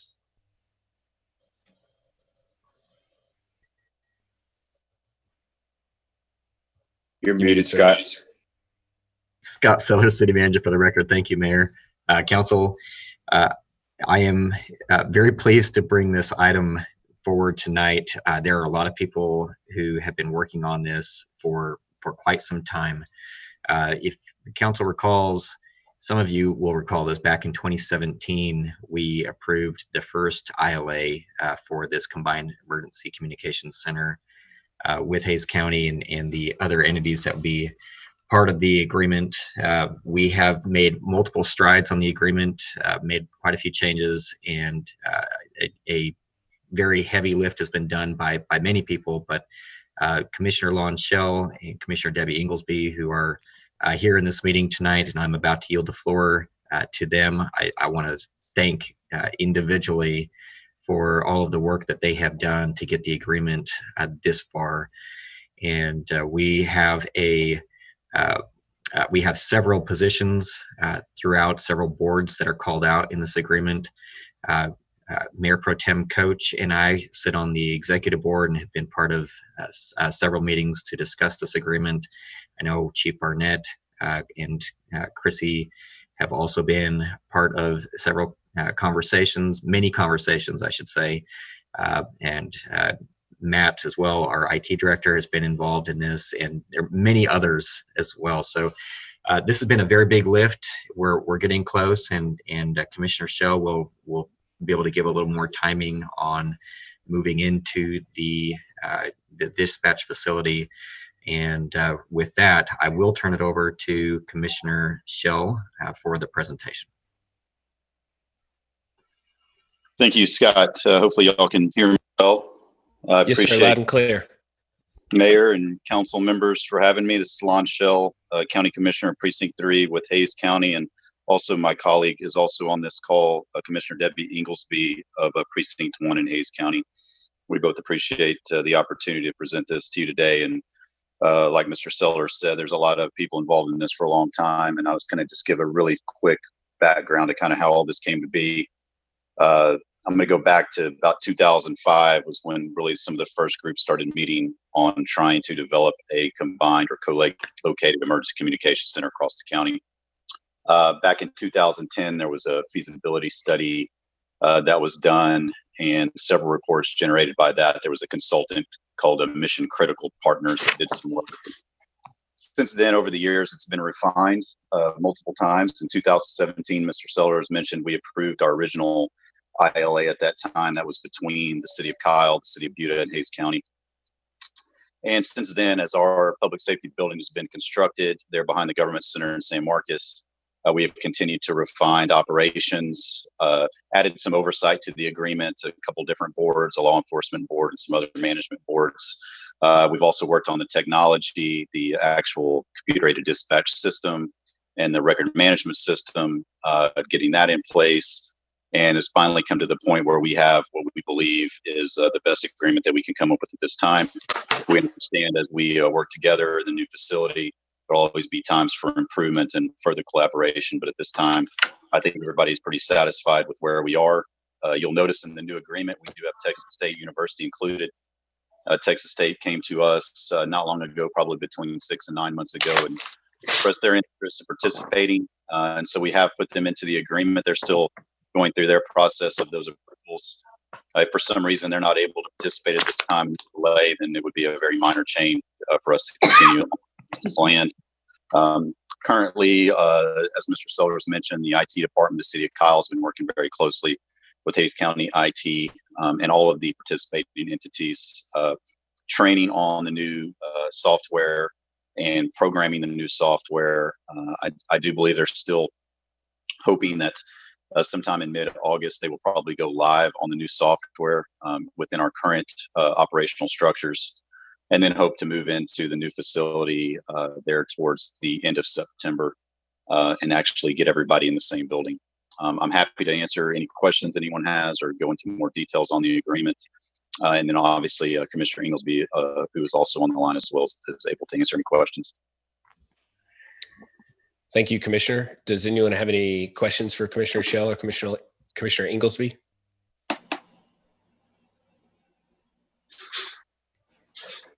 This is Councilmember Robert Rizzo for the record. Commissioner Shell, so we talked a little bit about the facility, the location itself. My concern, I guess, is because it's built in a flood plain. What assurances do we have that we'll be able to access this in the event of a flooding issue? We have talked about this in multiple times, and back when the site was selected originally, there was a lot of analysis going on multiple sites, even before my time with the county. And I started with the county in 2011. We're comfortable with the design of the actual facility and all of its infrastructure. It is well above the floodplain, and in fact, several feet higher than our government center at the same location. The government center, we have experienced obviously the flooding in 2015. There were Correct. areas of the parking lot and some of the access roads that were flooded at that time, including Wonder World Drive, which is a main road between I-35 and Hunter Road or Hopkins at that point at San Marcos. And so we did design this facility to be well above that floodplain. There are some other projects going on. The county's been working on a flood mitigation project for what starts out as Willow Creek as it heads into town. If anybody's familiar with the HEB distribution center there on Hunter Road, just south of town, it's a fairly intensive project. It's a little over $10 million. We've applied for several different grant opportunities. We've done some initial analysis and engineering. It's something that in partnership with the city of San Marcos, we hope that could alleviate the flooding of some of those access roads, especially the main intersection between Stagecoach and Wonder World. But we do believe that we can work towards that eventually. But for the time being, we do believe the building is safe. Like I said, multiple feet above the ground floor of the government center now. So we do have some redundant infrastructures and part of what our IT departments have been working on. So we are very comfortable in its safety. I guess what I'm more concerned on is that's a great point there about being taller, but is the access point, trying to get people in and out of there. If we have, say, a major flooding, like the Memorial Day floods, those were really horrible, to get staff in and out of that facility so people are not overworked. If we do have an emergency like that, I guess is one of my concerns.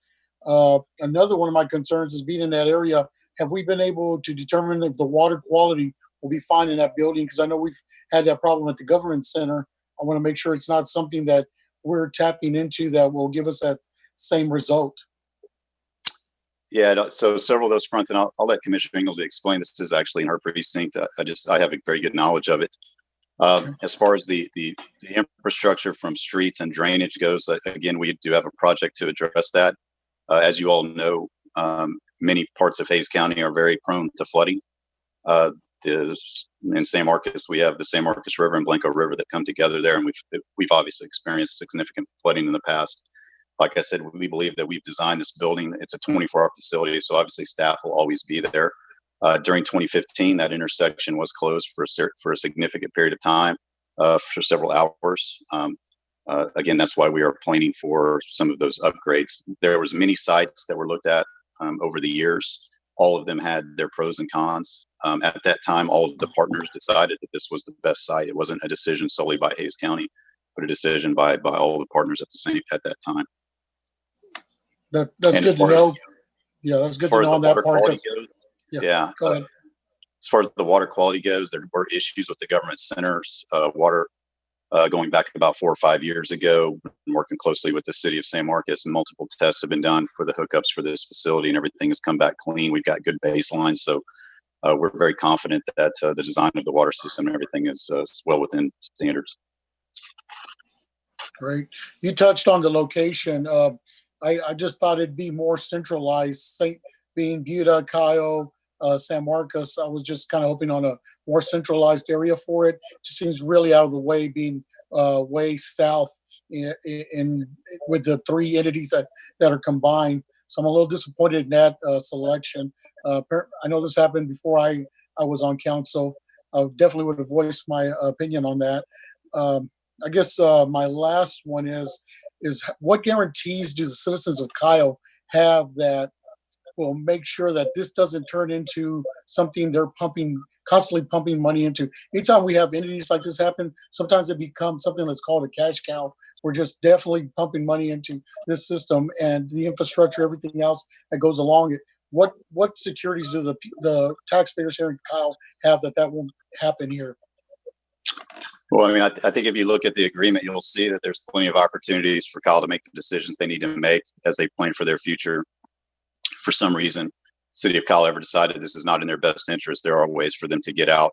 The significant investment has been made by all the taxpayers in Hays County. So I think if you look at the exhibits that project the budgets, which is the best projections that we can come up with, that is what we expect it to cost. If for some reason the City of Cayo or any other partner is not able or does not believe that those costs are worth the increase, what we believe in public safety will be, there are ways for all of those entities to terminate the agreement.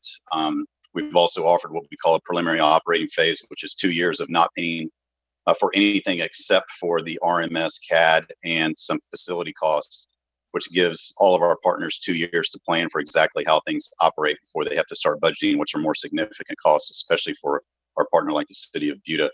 City of Cayo is providing some staffing, so their staffing costs associated with what's Exhibit B in the agreement is much less than you would see for the City of Buda.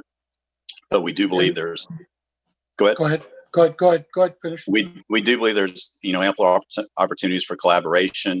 For instance, all of the budgets require all of the entities to approve that. So, for instance, if the City of Cayo does not agree with what the management bodies of this organization come up with, and they don't approve it, then they don't have to pay at that point. We do believe that the improvements in public safety are very significant. Something like this that I said started back in 2005. There's a reason it took 15 years. It's because it's very difficult to get these type of multiple agencies to get together, which what we believe will provide exceptional public safety. For instance, in the City of Cayo, your PD is someone calls 911 in the City of Cayo. That call goes into your PD right now. If that's a fire call, that call is then transferred to the Hays County Sheriff's Office. So there's a transfer of that emergency call. We're hoping that the technology in this facility and getting everybody under one roof will reduce the need to transfer calls and the problems that can happen when calls are transferred. So that's just one example of what we believe are the benefits of public safety. I like that aspect of it. One of the things is that this is a 30-year contract, and you're talking about the possibility of an entity with city pulling out of this agreement. What kind of penalties would they be looking at if they were to pull out of something like this? If it wasn't in their best interest? You can see in Section 17, termination is clearly explained.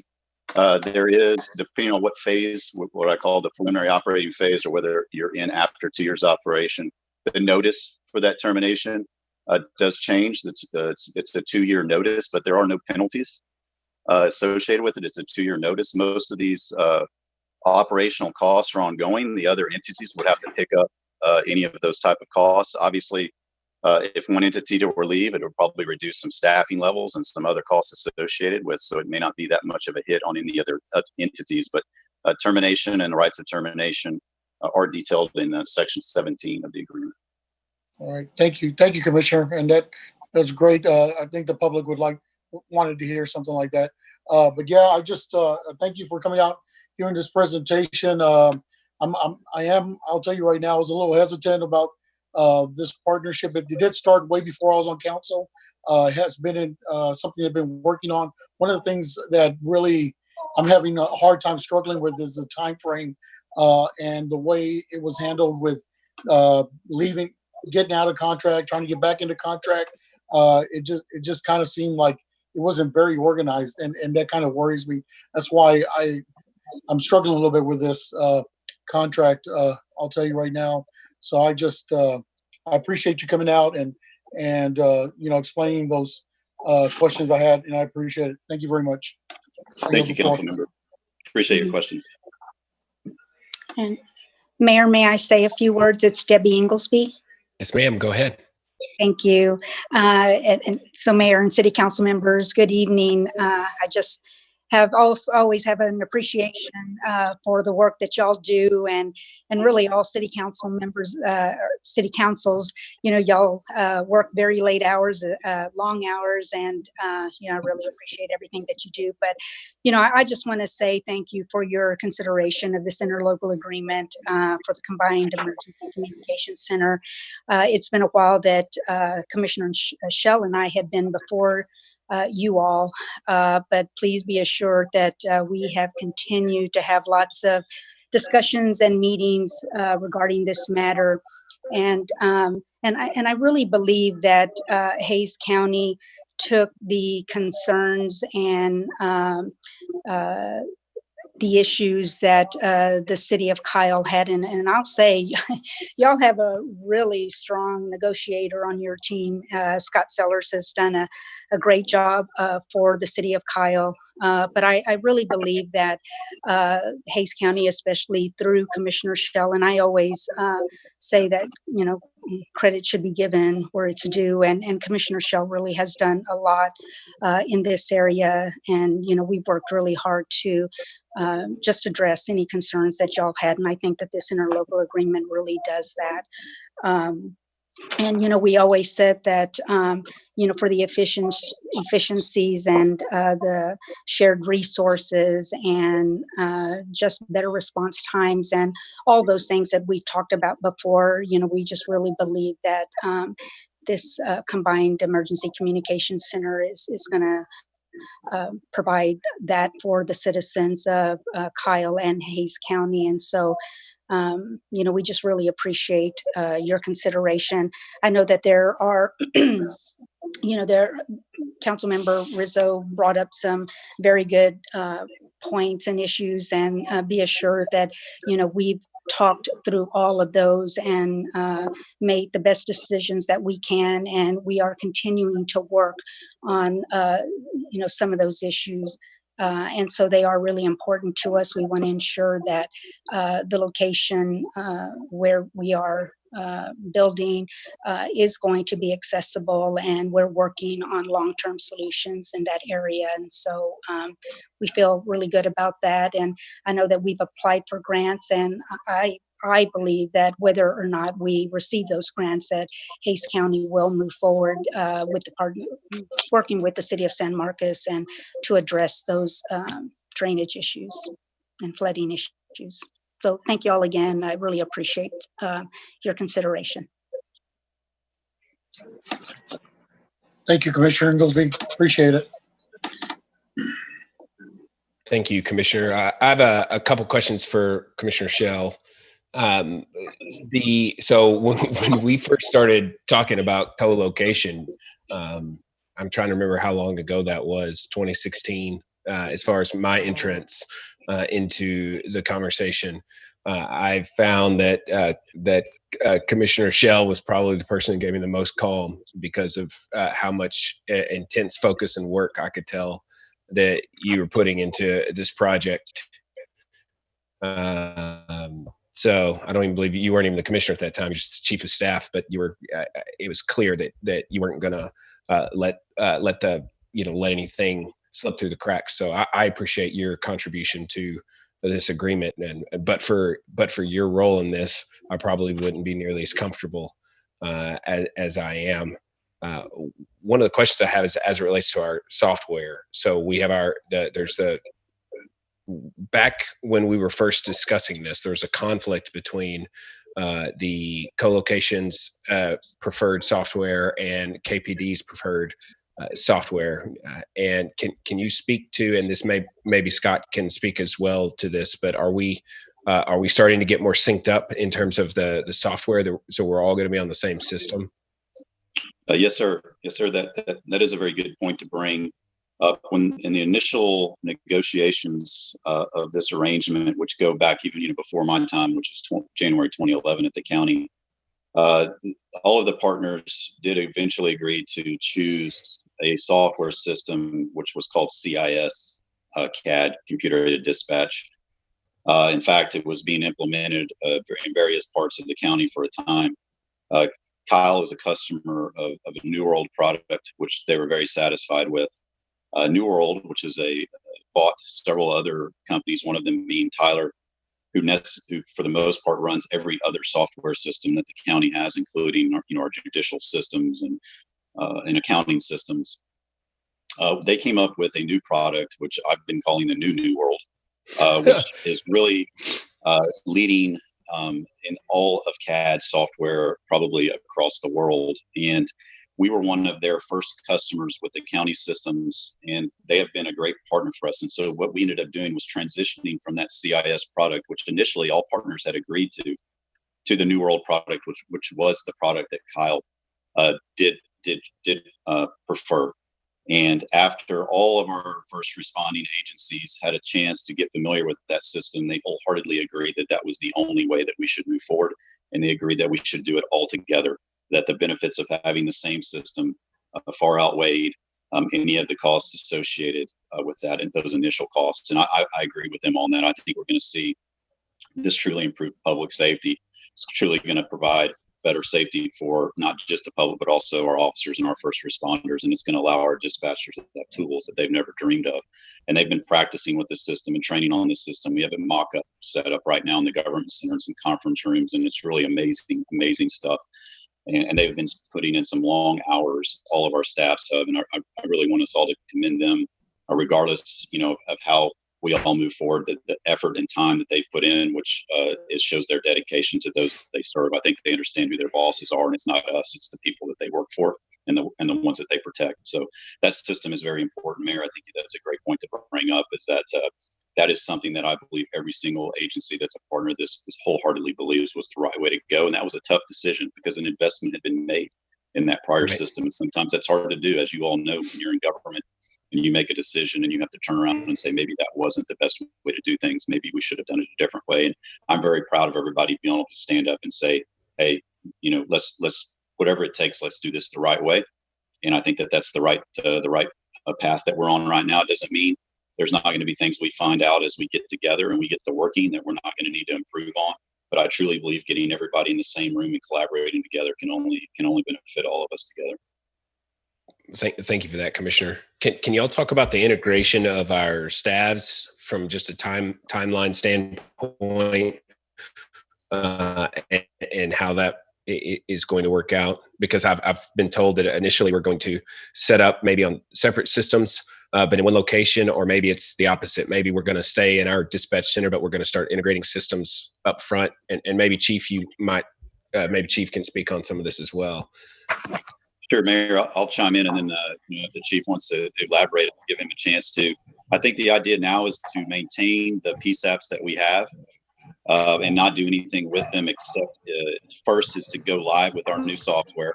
And that's what they're working on. And that will be as we operate today, except we'll be utilizing new software at our current locations. And then once everything's ready in the facility, we would then go live there. And that would be just a transferring of those PSAPs into that facility. So that could be multiple PSAPs. It could be Hays County's PSAP, the city of Kyle's PSAP, and even Texas State's PSAP if they're participating. And I think we would operate in that way for some time to get comfortable and then see how we want to move forward. There may be reasons not to move forward. There may be reasons that we do want to move forward with some changes or a combination of PSAPs. But I think the best thing that everybody's come up with is let's get the systems live. Let's get the software operational. Let's get trained, and let's make sure that we understand how to do that. Once we got that done, then let's worry about getting into the new facility, and then let's just transfer those multiple PSAPs into that new facility, and then operate there in the same building, but operate within those individual PSAPs.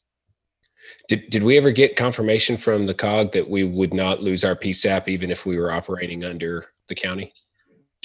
We did eventually get them to give us a letter that said that if for some reason Kyle did away with their PSAP, that they would be able to get it back. And at this point, the way we plan on operating, I don't believe it's going to require Kyle to get rid of that PSAP. That is a decision that we can obviously make at some point in time, but for now, I think we will operate with it as it is now. Okay, go ahead, Chief. Yes, sir. I appreciate it. So I'm sorry, for the record, this is Jeff Barnett, Chief of Police. We'll soon go live on the new enterprise version of New World, as the commissioner alluded to, and we're very excited about that. We'll go live on that system while we're in separate facilities, and then just a few short weeks later, we're going to move into the new center when they open in San Marcos. Everything the commissioner said is right on point. We're looking forward to adjoining on the system as well as adjoining with them in the same room so that we can enjoy those efficiencies that he outlined. And then the go back period, as alluded to from CapCog, does not even begin until we should ever give up our PSAP. In other words, the time period in which we could reestablish our PSAP will not begin until such point when we give up a PSAP.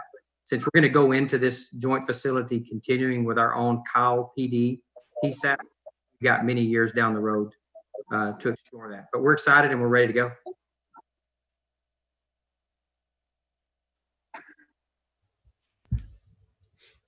Thanks, Chief. Any other questions for Chief or Commissioner Schell or Commissioner Inglesby?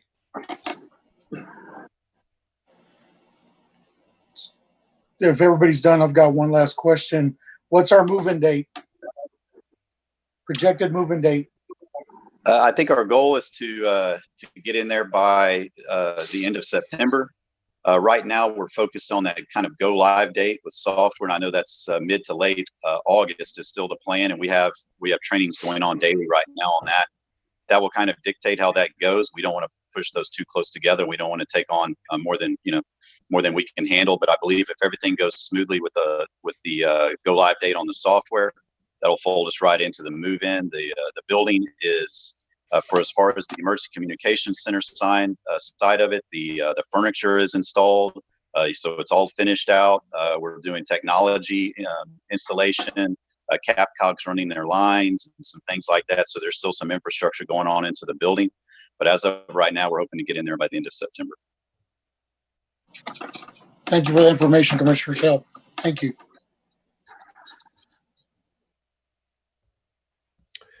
I yield the floor. Do you want to hear from anyone else? I think, do we have Chrissy on the line? Chrissy, you have anything you want to add? I just appreciate all the work and the collaboration between all the entities. I feel like we've made great strides in the last year getting this ready to go and to take off. So we're really excited about what we're going to be able to accomplish.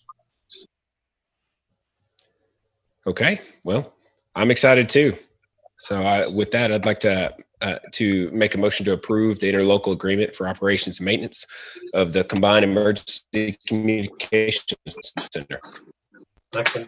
It's been moved by the mayor, seconded by Councilmember Tobias. Is there any further discussion?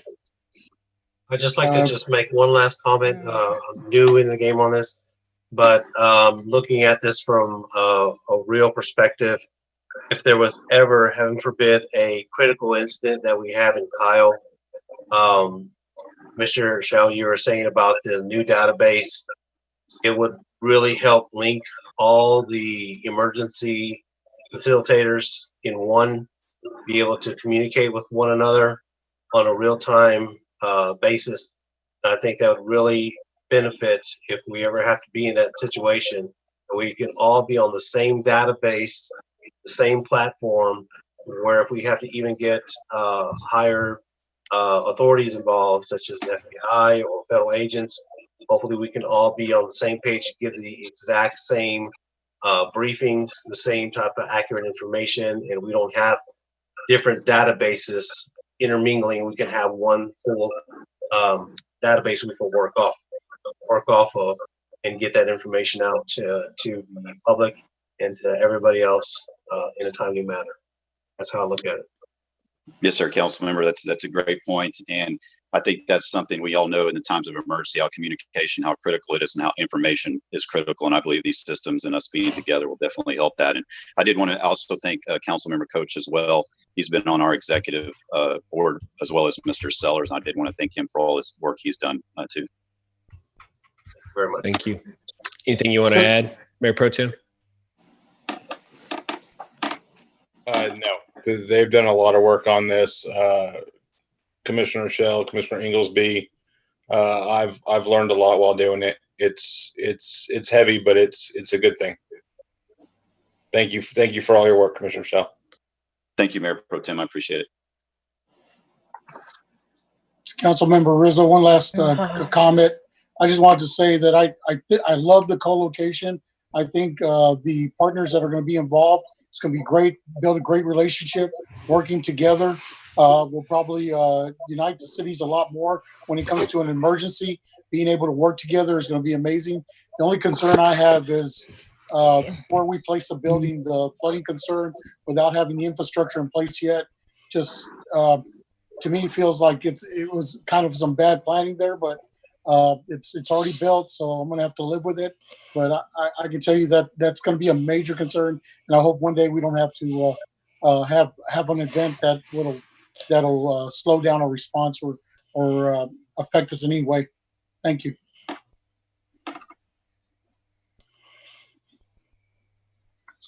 All right. Any other comments? All right. I'm going to go ahead and call for the vote. All those in favor say aye. Aye. Aye. Aye. All opposed. Motion carries 7-0. 6-0. 6-0. Thank you, Tracy. Thank you all. Okay. Thank you, commissioners. Thank you for joining us. Thank you. Guys, have a good night. Thank you very much.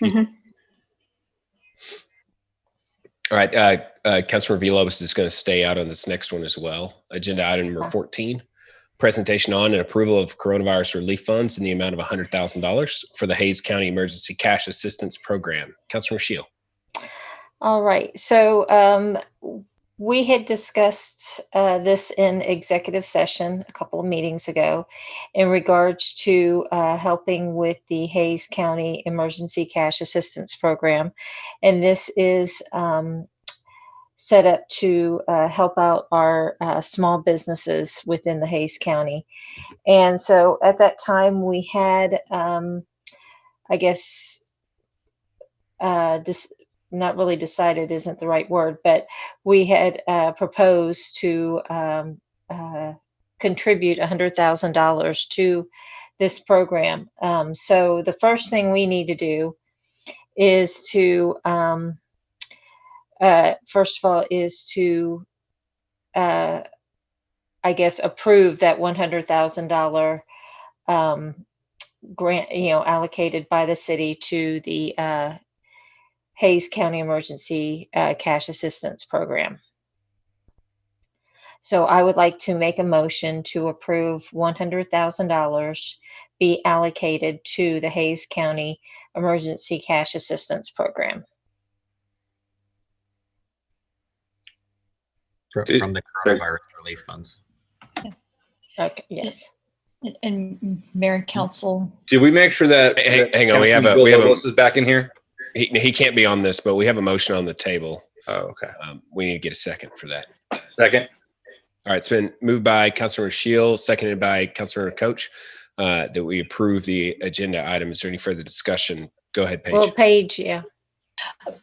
There's going to be a need to approve an interlocal agreement with the county, just so we've got, all these contractual obligations the city has on these funds. We pass them on to the county, and the county's aware of it, and they're working on an interlocal agreement to document all this. And so you've got two options. You can approve it subject to that interlocal agreement being brought back and approved, or you can approve it with the and authorize us to negotiate and finalize the interlocal agreement with the county. Those are two options you have. Obviously, you don't have that interlocal agreement in front of you, but I understand the county's working on that. Wait, repeat the first option again, Paige. First option is to approve it subject to the interlocal agreement coming back and being approved by the council. So we would still look at the interlocal agreement later. Yes, you would. And then you signal to the county, yes, we are participating in this. We're a partner with you. We just need to get the contracts done. County's fully aware that that's needed anyway.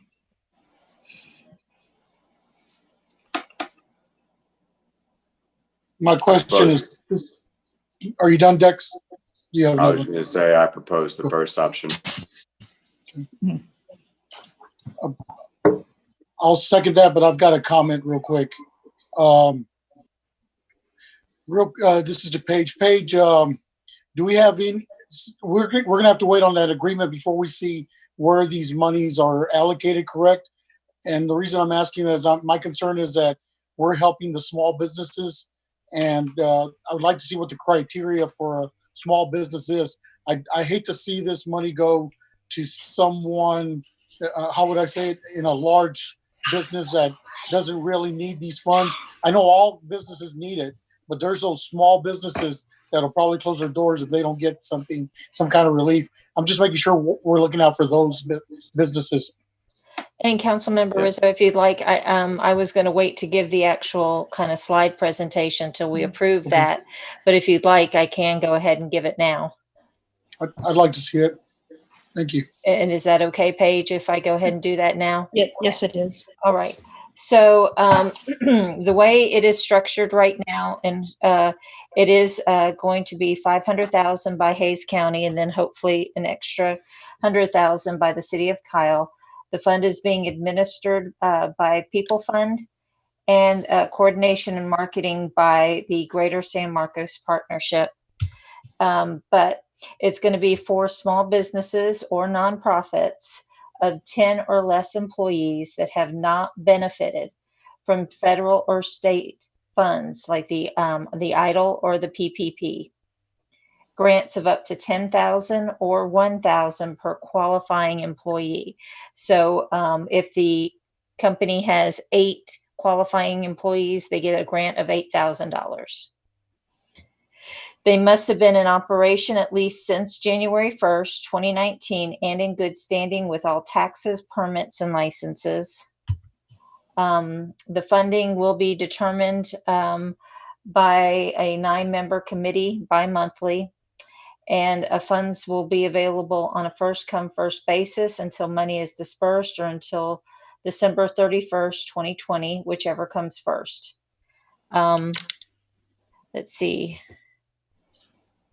And then any natural persons holding more than 10% beneficial ownership of the business must certify via an affidavit prior to the grant closing that they do not have access to unencumbered liquid assets in excess of $100,000. So that's pretty much it. It's 10 employees or less, and they can't have received any federal or state funding, relief funding, and they must be in good standing. And this will be countywide, correct? So it doesn't go to a specific region. So everybody's put into one fund and will be distributed throughout the county. That is correct. Thank you, Tracy. You're welcome. Do we know why San Marcos, Buda, and the other counties or cities within Hays County chose not to participate, or are they planning to participate in the future? I'm not aware that they are planning to participate. I know Buda is not doing it because they have their own, and they're doing it on their own. Right. That's Um, true. So about San Marcos, I don't know, or about any other cities within Hays County, I'm not aware. So cities that aren't participating, are those businesses allowed to apply or not? Do you know? They are within Hays County, then yes, they are. The $100,000 though that we are contributing is earmarked for Kyle, correct? Yes, Mayor, that's correct. Okay, That's what thank the you. presentation. Yeah, yes. Okay. Yeah. I guess Sorry, that's what I went was blank for a getting to. second. So it stays in, Kyle. Okay. Yes. Yeah, that fourth bullet point on the slide right now. Yes, sir. Yes. Okay. That works for me. Honestly, I appreciate the GSMP and the county helping us to disseminate the funds the way that they are. This was, an early request from Jason and his team, and I felt like that they had their head around exactly who they were trying to help, and it's just what you've put together here, Tracy. It's very targeted assistance, and that it's exactly what we need. So I'm happy for the city of Kyle to participate. I think it's a great program, personally. I second that. I had a few concerns and questions as well when I first saw this, but going through the backup material with this presentation, I was able to get a lot of my concerns answered, and that was one of them, the designation of City of Kyle businesses getting the 100,000, as well as limiting it to the 10 or fewer employees, and then ones that hadn't received any federal or state assistance. Those were all key. So I agree with you, Mayor. It was very targeted and seems to be well thought out. So thank you for bringing this forward, Councilmember Shipp. So I guess first of all, I do. Okay, go ahead, Councilmember Rizzo. Yeah, I just want to echo. I just want to echo what my colleague said. But yeah, great job, Tracy. And I know the citizens appreciated hearing all this information and getting the information that they received, where the targets are. And I know that's going to be beneficial. It's going to benefit the small business here in Kyle. So thank you for all your hard work and for your concern for those small businesses. They're a heartbeat of our city. So thank you, Tracy. Appreciate it. Thank you. So I guess I need to amend my motion to also, it's subject to the agreement, the interlocal agreement with Hays County. And designating the funding source as the CARES dollars. Yes, and from the CARES dollars, yes. So is that a friendly offer? I don't know who it was the original second. I think it was Councilor Ellison. I believe so. I think it was yeah. me. I was about to say. NPT. Yes. Okay. So to restate the motion, it's to approve the $100,000 subject to an interlocal agreement with Hays County and designating the funding source as CARES dollars. Mayor, Paige, is that sufficient for going the route you stated earlier, where the interlocal agreement would still come back to us for review? The interlocal agreement would still come back. Cool. Thank you. Is that needed, or will that cause a delay? I doubt it would be very complicated.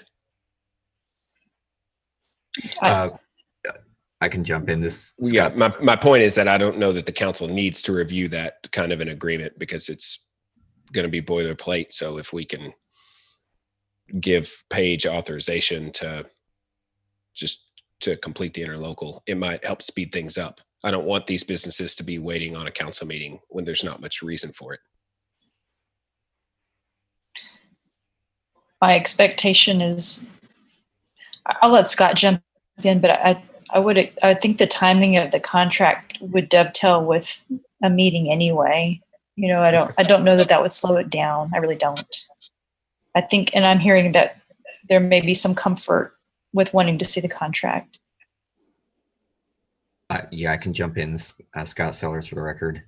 I did speak to legal counsel for the Hays County, Mark Kennedy, and he mentioned that the ECAP committee would not be ready to distribute those funds until after our next council meeting. So he felt like the timing worked well to bring this forward if that's council's desire. Okay. That works. Any other questions or comments? I have one more thought, and it's really just kind of the $100,000 that's going to be earmarked for Kyle is good because that's the amount that we're putting into the pot as a part of the program. But are we anticipating that the 500,000 would not be excluding Kyle, meaning the 500,000 would be there would be an attempt to distribute that throughout the county, including the city of Kyle, so that the total amount that our residents would get, I would expect, based on this agreement, would actually be slightly more than 100,000, if in order for it to be truly proportional to the total program and what I think it's not what we would be owed, but sort of. No, that is my understanding. Yes, that is correct. Okay, perfect. That's great. That's fantastic. I'm so happy about this. It's a great program. And the applications are still welcome as of the 10th of this month. Right. I was going to say that after we finish this vote, because we do have another vote to make too in regards to this item. How would they apply? I'm going to finish that up here in just a few moments. Okay. Thank you, Tracy. You're welcome. What are you saying, Tracy? If we can vote on this. Vote on agenda item 14? No, we need to vote on the $100,000 allocation. That's in this motion. I know, but then we have to also vote on, right now we have, I have been volunteering for the awards committee, but we don't really have a vote for somebody to actually be on that awards committee. I would like to continue, but we need a vote to keep me on that committee. So as a friendly amendment, would you like to say and designate Councilmember Shield to the awards committee? Okay, that's fine. Is that good with you, MPT? It is good with me. Okay. Any further discussion? Really great job, Tracy. Really great job. Thank you, Councilmember Shield. Thank you. All right. All those in favor say aye. Aye. Aye. All opposed. Motion carries. Okay, and just to finish up, so applicants can start 6-0. Yeah. So applicants can start applying August 10th, and the applications are at www.hayscountyecap.com. Or they can pick up a hard copy application at one of the library or chamber locations noted on the website. And website and application available in Spanish. Awesome. And I'm sure our wonderful communications department's going to spread this out all through all. Awesome. I was really going to ask Scott if he could get Samantha to do that. So good point. Good job. Samantha's been working with me already on this, so yes. Awesome. Great job, team. Job, Tracy. Thank you. Thank you, ma'am. All right, y'all stand by. I'm going to text Alex. Oh, I think he's back. That was fast. Villalobos, are you here? I'm back. Thank you. Wow, that was great. I've never seen that on hold feature. That was pretty good. That was pretty cool. Okay, next up, agenda item number 15, second reading, an ordinance adopting an administrative permitting process for authorizing encroachments in the right-of-way and city easements. Mr. Seller.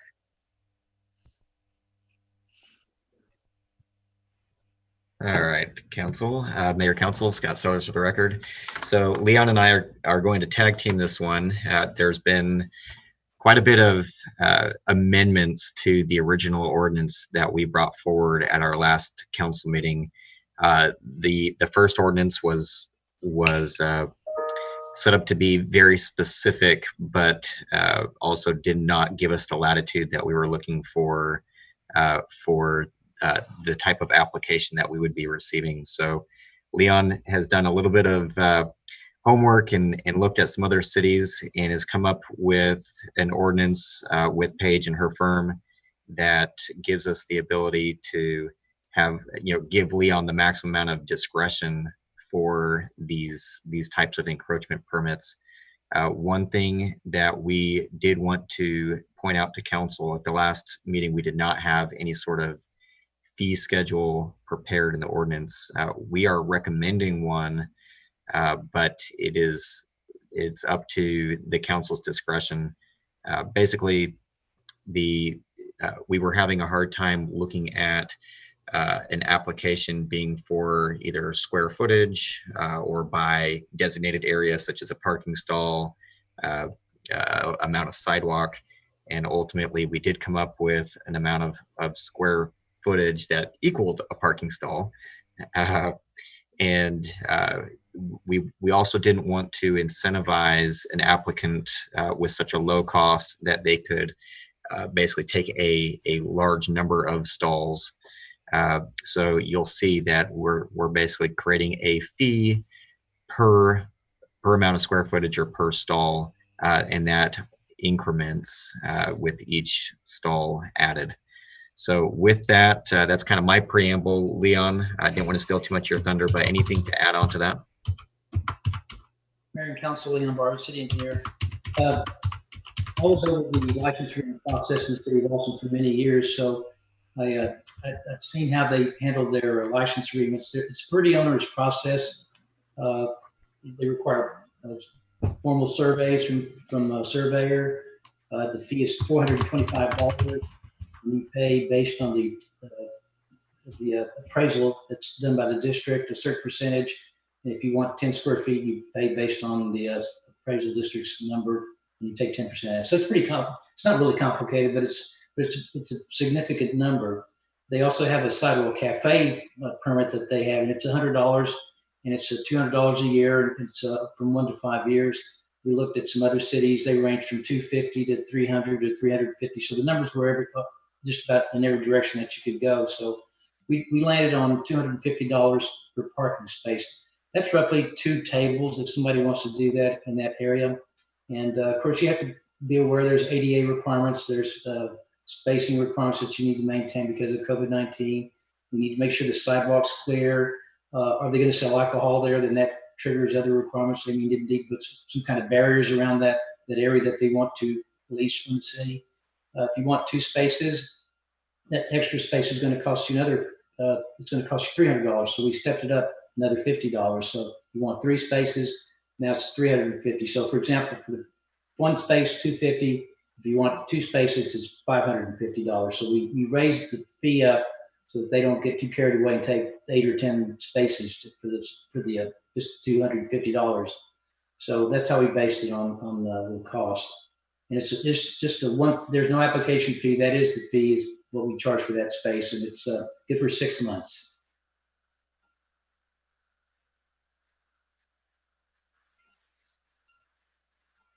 Hope I didn't confuse anybody on that.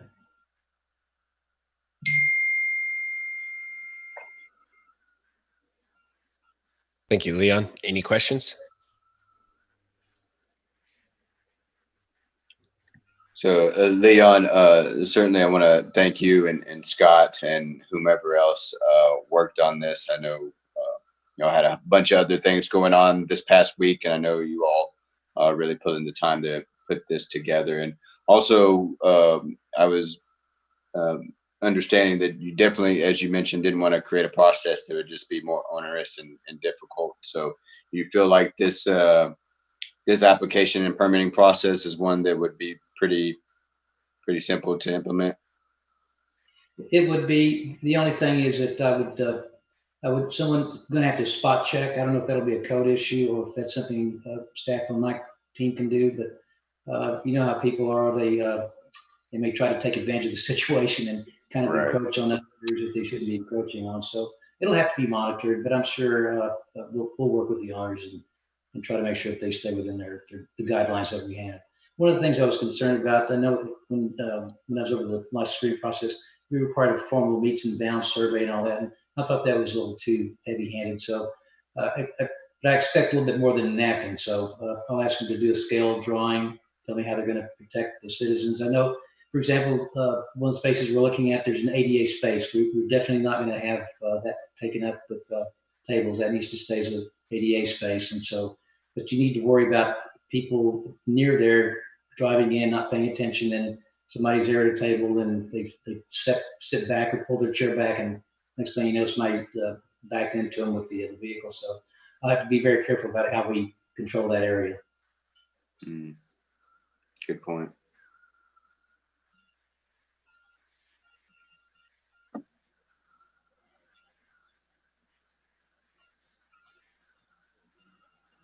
Leon, this is Councilmember Rizzo. So you're saying these tables are going to be out in parking spaces. Will that interfere any way with parking spaces where we're limited on parking? Or are we going to allow a certain number of parking spaces per business before we do this? And I might be lost. Yeah.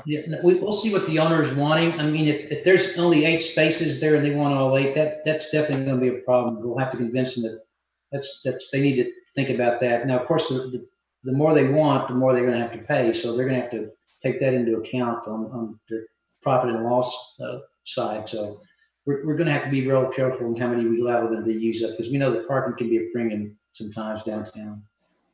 Yeah, I guess that's my concern, is that we're very limited on parking right now, and I guess that's my only concern.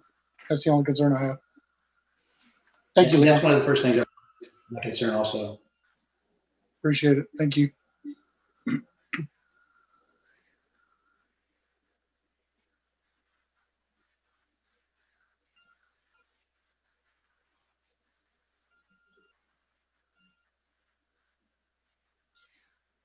Any other questions, comments, motions?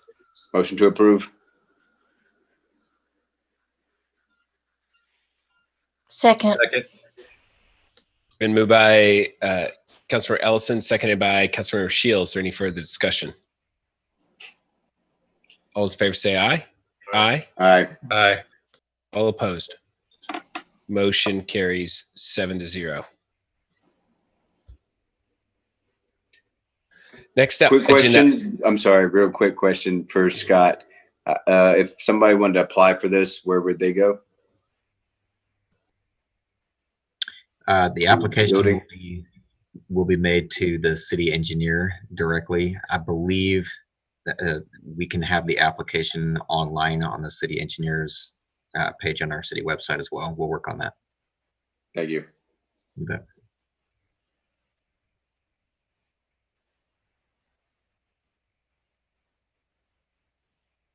All right, next up, agenda item number 16.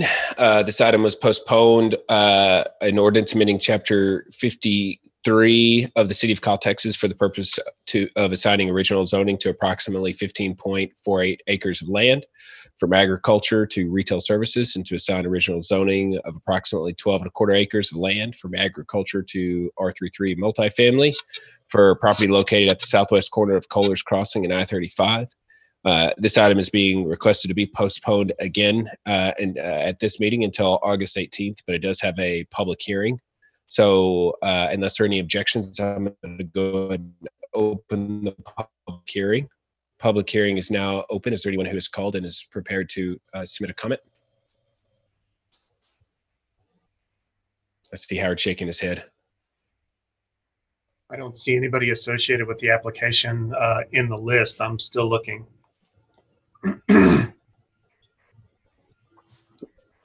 Okay.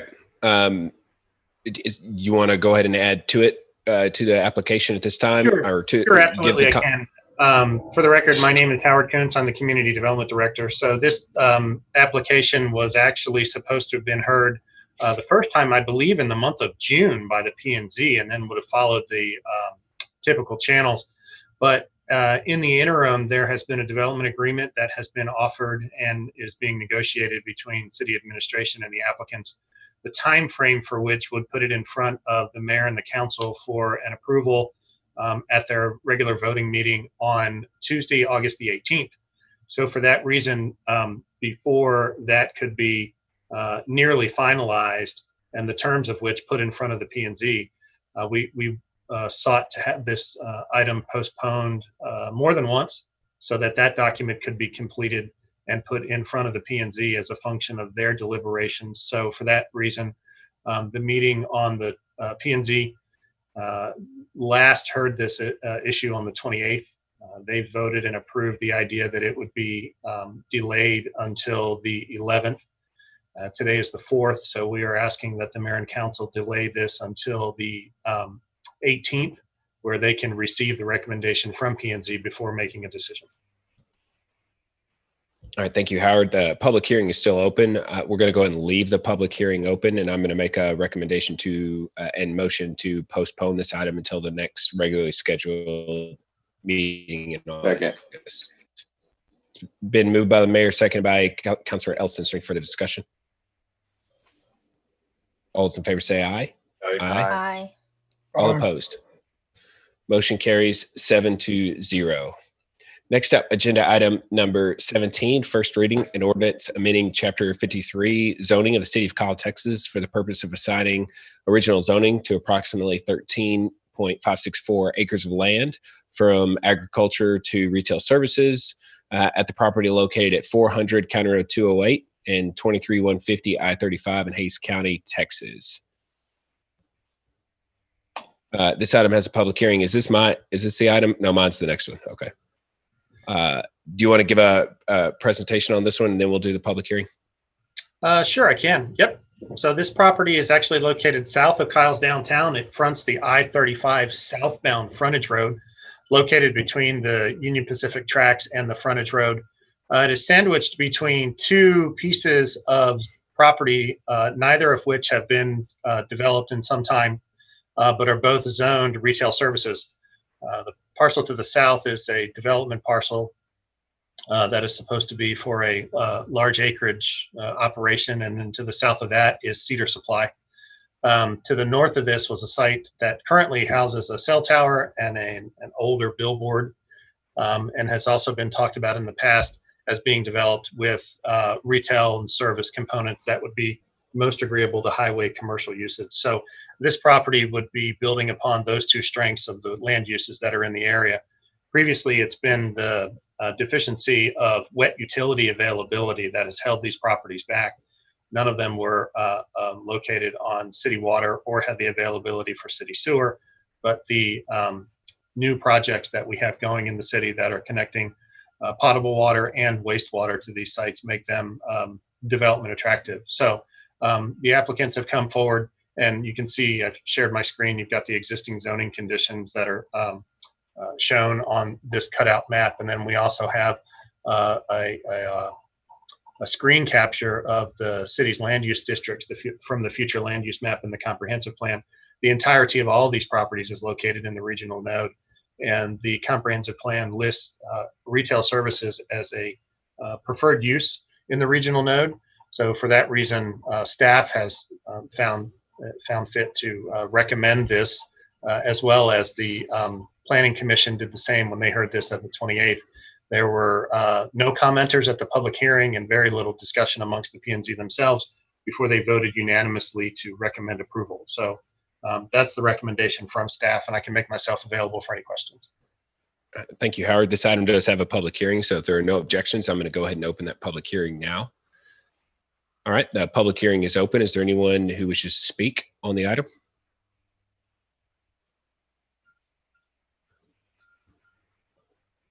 Seeing none, I'm going to go ahead and close the public hearing. It is now closed. I'll entertain a motion.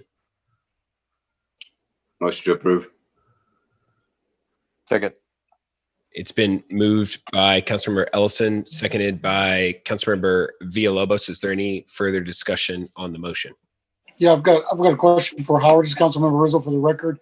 Howard, if my memory serves me correctly, there used to be a railroad crossing on that property. Is that railroad crossing still there? I can look very quickly.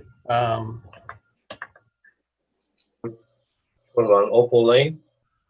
No, it's right behind what's her name's parents' house.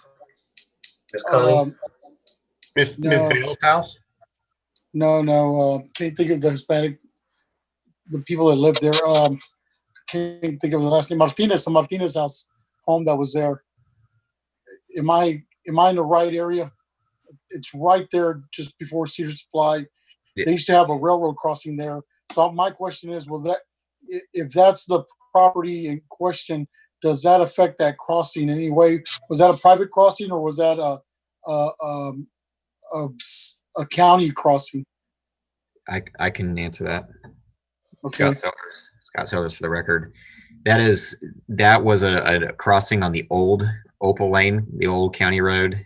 When Opal Lane was rerouted, that crossing was closed. So right now that is a dedicated single track for the railroad. The rail spur does begin up here on this property as well, but again, there's no at-grade crossings for the public. Okay. Additionally, that crossing is not located within the bounds of this property. This property is comprised of a number of lots, 4 of them, in fact, but it's you can sort of see from this aerial, it's this maintained triangle here with the low cut grass, and then this 4-sided shape over here with the low cut grass. This portion here belongs to the property to the south, and that's where the location of the former crossing is. Okay. Thank you. Yeah. Thank you. That's what Robert, I was it's that looking at. back road on Opal, and then you cut down through that field, and it was right behind the Martinez family, and then Yeah, there was the that's track. Yes. That's what I'm talking about, Michael. I didn't know that was something the county owned, and we might be losing if we ever needed that. If it was still there, I hadn't been down that road in over a decade, but I used to utilize that road when I was younger a lot. And I think was it wondering is closed off on the corner on the top, but yeah, I think they've taken out that up here by the track, right by the track. Yeah, right there. There's okay. There again, it is. Yep, that's it. There's still water line, there's utility easements through there, but the county did abandon that. Okay, thank you, Scott. Mayor and Council, this is Leon Barba, City Engineer.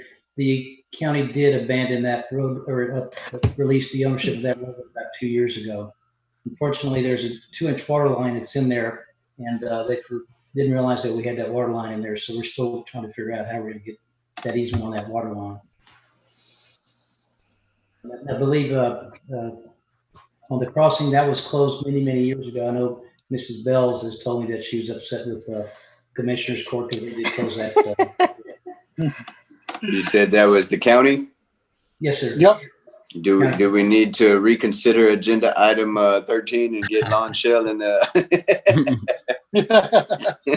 open it back up? I'm just thinking about our future growth and having another section to pass our little happy train there that we're all excited about all the time stopping by. So it's the reason I pointed it out.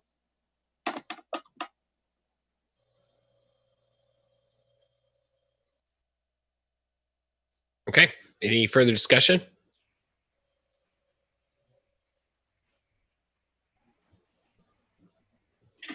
Or do we have a motion on the table? I think we do, don't we? Okay. Yes. I'm going to call the vote now. All those in favor say aye. Aye. Aye. All opposed? Motion carries 7-0. Any objection to this item being finally passed? All right, seeing none, we're going to go ahead and have it finally passed. Mayor Pro Tem, you're up. I got to step out on the next one.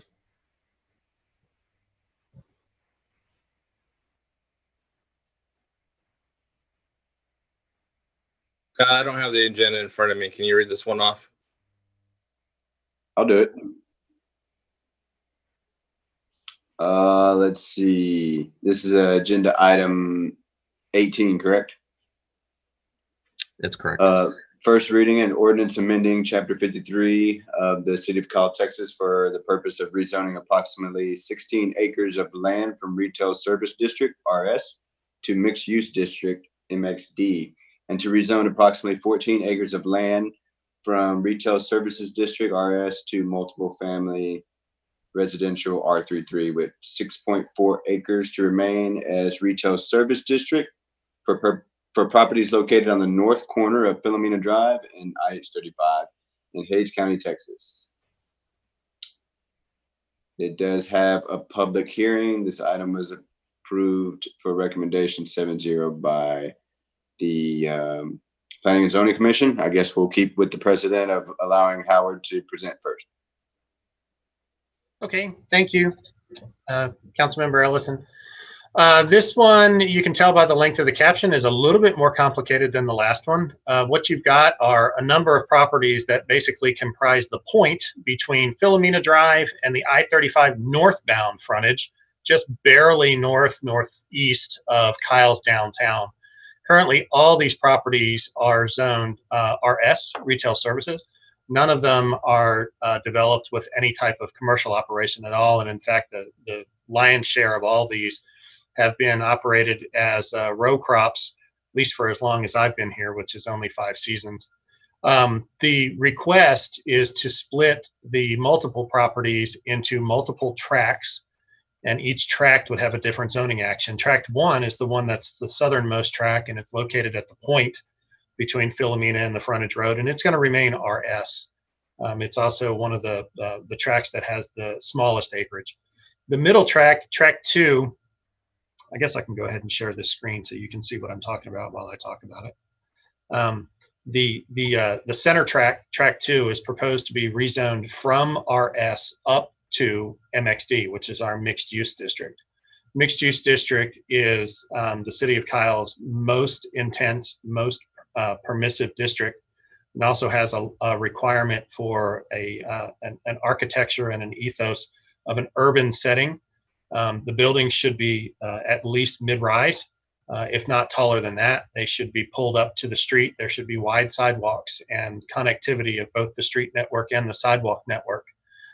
They should be a true mixed use, and the zoning requires that all the buildings have a true mix of vertical uses. None of the uses on the ground floor are permitted to be residential or accessory to residential. That's done purposefully to make sure that the district remains an activity center amongst all the folks that are on the ground or driving on the ground. Upper floors can be a mix of commercial, not necessarily just retail. It can also be office. And then the upper floors are typically used for residential uses. So that's the expectation of a part of that would front right onto I-35 for visibility, and also front onto Philomena for access. And the last part, the furthest away from the interstate, the furthest away from the high intense developed section, would be proposed for R33.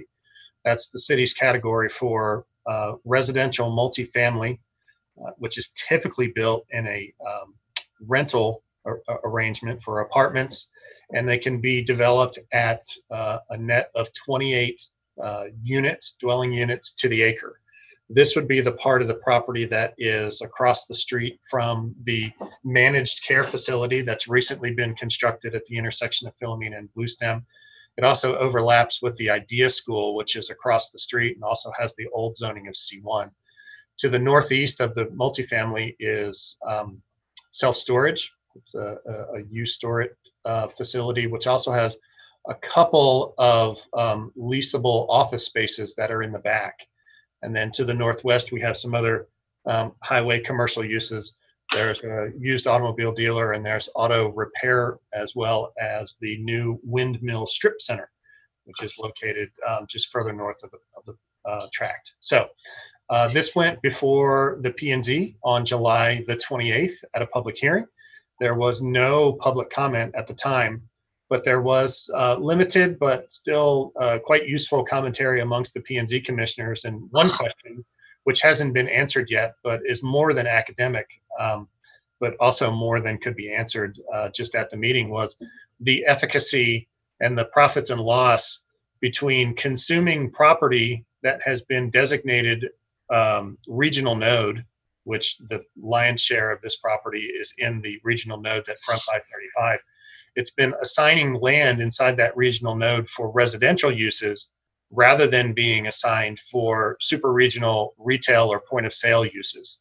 And what the difference would be in expected revenues and the amount of services required from the city to the property based on the different uses. don't have an answer for that, but it's something that the P&Z would like to examine more in the future, and it will probably be a subject of a later work session at the P&Z. So after that discussion, planning and zoning found the same conclusions that staff did and recommended approval of the application as presented. So I can make myself available for any questions, and we also have a couple of representatives from the applicants team that are waiting on this call as well. Should we go ahead and open up the public hearing? I'll go ahead and open up the public hearing for anybody who would want to speak on this item.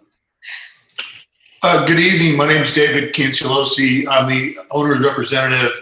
I'm simply here to answer any questions you may have. I'll let y'all speak amongst yourselves. And if you have any questions, of course, I'll do the best I can. Thank you very much. Sure, David. You're the applicant. We will speak to you in this process, but this is for the general public. Oh. If we don't have anybody to speak on this, I'll go ahead and close the public hearing. Public hearing is now closed. Howard, can you bring up that map again? Sure can. I think it's the second one with the node on it. Come on. I actually watched this this P&Z meeting last week with this item. So this regional node down here at the bottom. I'm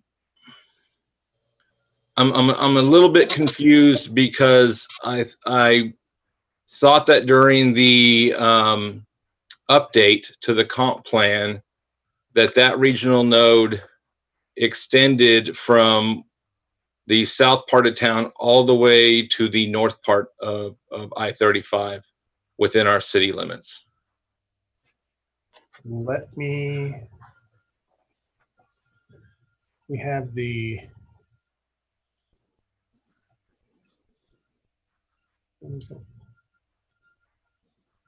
this is the full map as I've been made aware.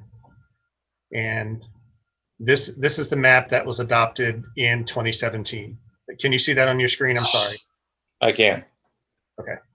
I'm going to try and make it a little bit larger so it can be a little more legible. So that was the nature. So from the northern city limit down to the beginning of the super regional node, which was intended to be our, massive employment and retail services area that surrounded 1626 and 35.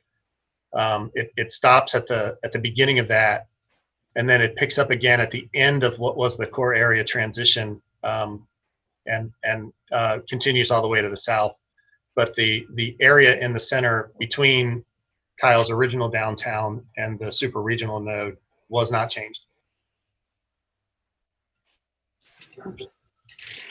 Is the core area transition section more restrictive than the regional node?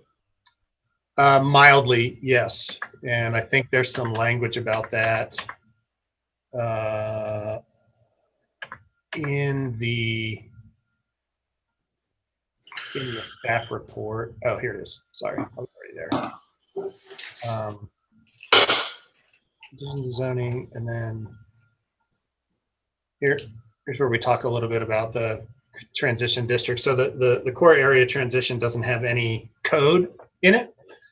Just talks about the nature of the sense of place that you should get from the core area transition. The building metrics and the construction requirements are in the zoning ordinance.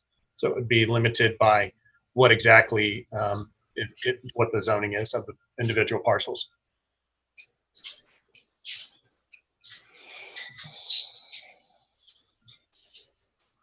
Okay. Can you go back to the regular map? That previous map? The this one or the other one?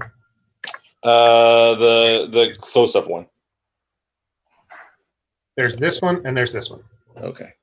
I'll take that one. That's Okay. fine. The one you're on. I can zoom in on the other one, but I don't know what it'll look like when I get down there. What are they all currently zoned right now? All three of the subject parcels are retail services, RS. Okay. So we're going track 3 R33, track 2 MXD, and track 1 is unchanged. Track 1 is unchanged. Okay. But for the sake of them being developed all as one comprehensive project, the fact that track 1 will remain but be reduced in size was included in the notification for zoning.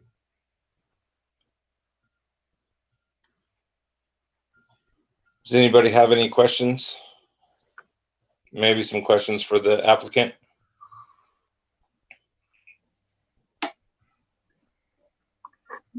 I don't have, this is Councilman Rizzo, I don't have any questions, but I'd like to share a little bit. I know the family's been trying to do something with this tract of land for some time, and they've kind of felt that the city has hindered that in a way. That's just their feelings, and they've brought that out to me. This is a very odd piece of property, and it's kind of hard to develop in the way it is.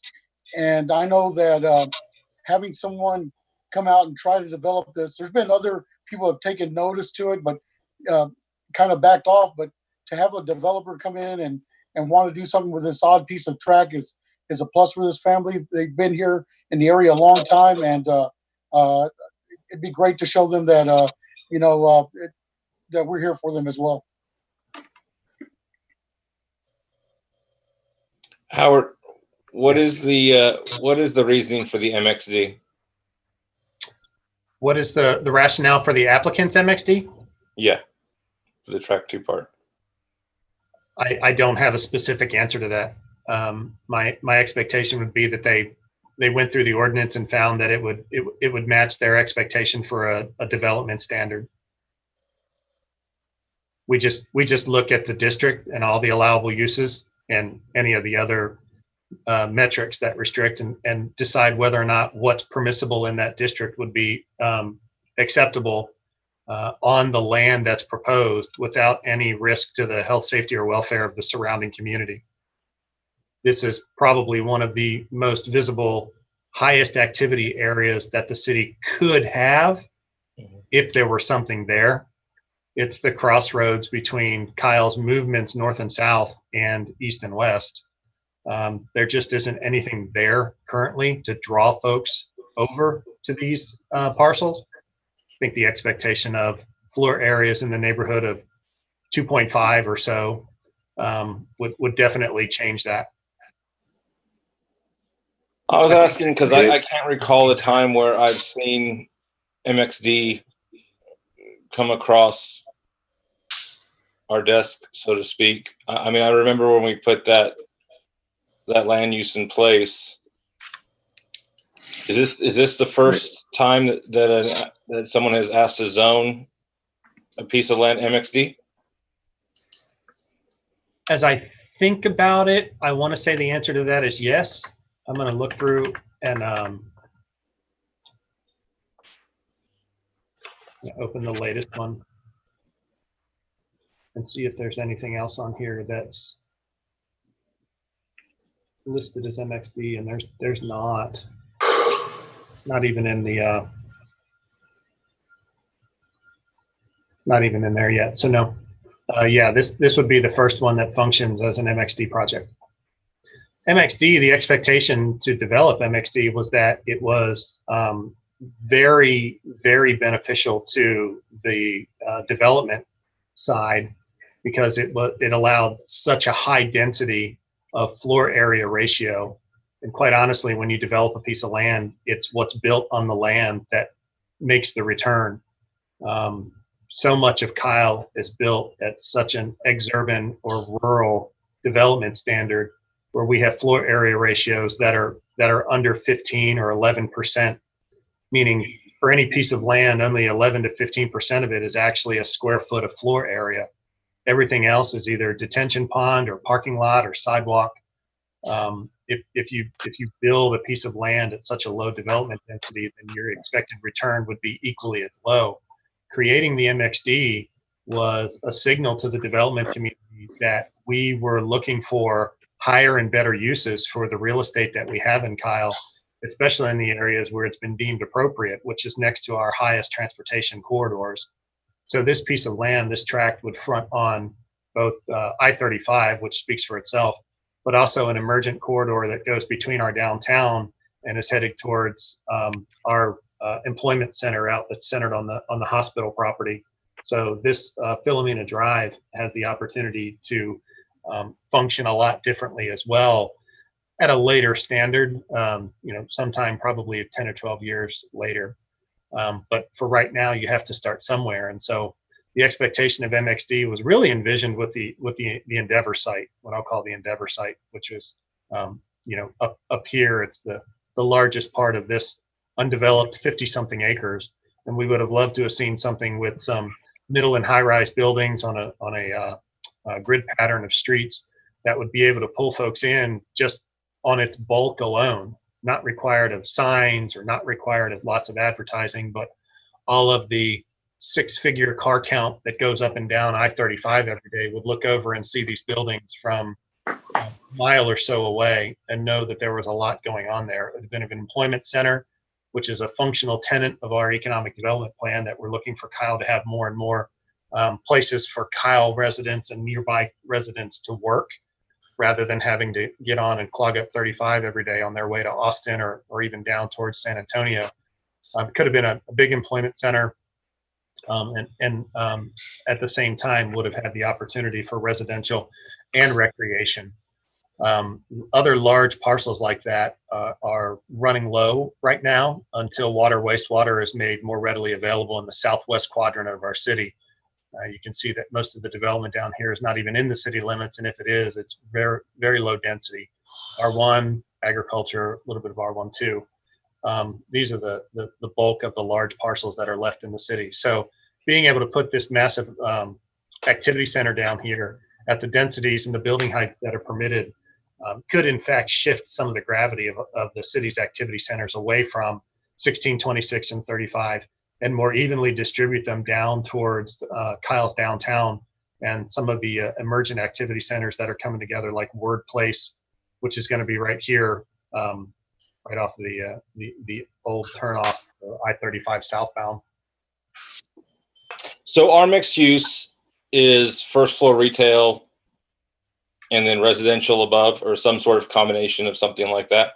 First floor non-residential, yeah. Okay. It's supposed to be that which draws folks in. You don't want necessarily to have a 5-story apartment complex and then calling the ground floor parking and the fitness center.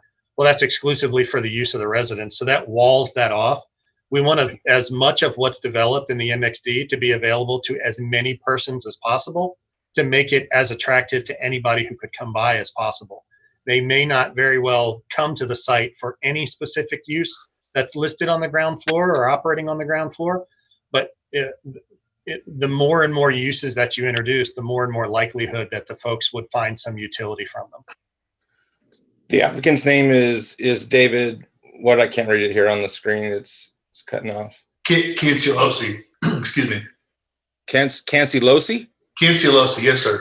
Mr. Cancilosi, thank you for bringing this before us. I do have a question for you. Yes, sir. So I find your choice of MXD interesting. I like that you're choosing to use that. Like I said, this is the first time. I'm curious if first floor is non-residential for mixed use, and you have a parcel next to it that you want R33. Why not all just MXD? Well, I think that we definitely want a selection for apartment rental opportunity on the site. And I think doing the R33 solely does that on that particular tract or portion of that tract. For the MXD site, as was previously well described, we have a much more wider, broader scope of uses to utilize within that zoning category. So we would like to compartmentalize the uses, but also make it look like a singular, well-built aesthetic as well. Howard, yes. Just take me to this again. Does the MXD, because I don't remember exactly, the second floors and above, do they have to have some sort of component of residential? They do not have to. They do not have to. Okay. So that makes more sense. Eventually they will. Yes. Eventually they'll be residential in that building. The mixes are called out in the text of the district itself. Give me a second and I can get it for you.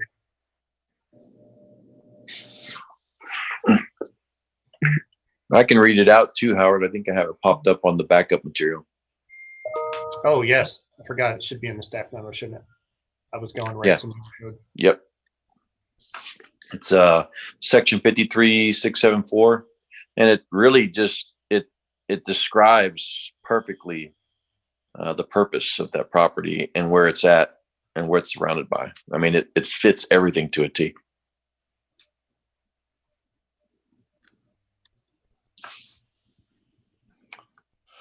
I agree. I agree with you, Councilmember Villalobos. I am just very excited that we finally have a landowner in Kyle that is looking to adopt the MXD.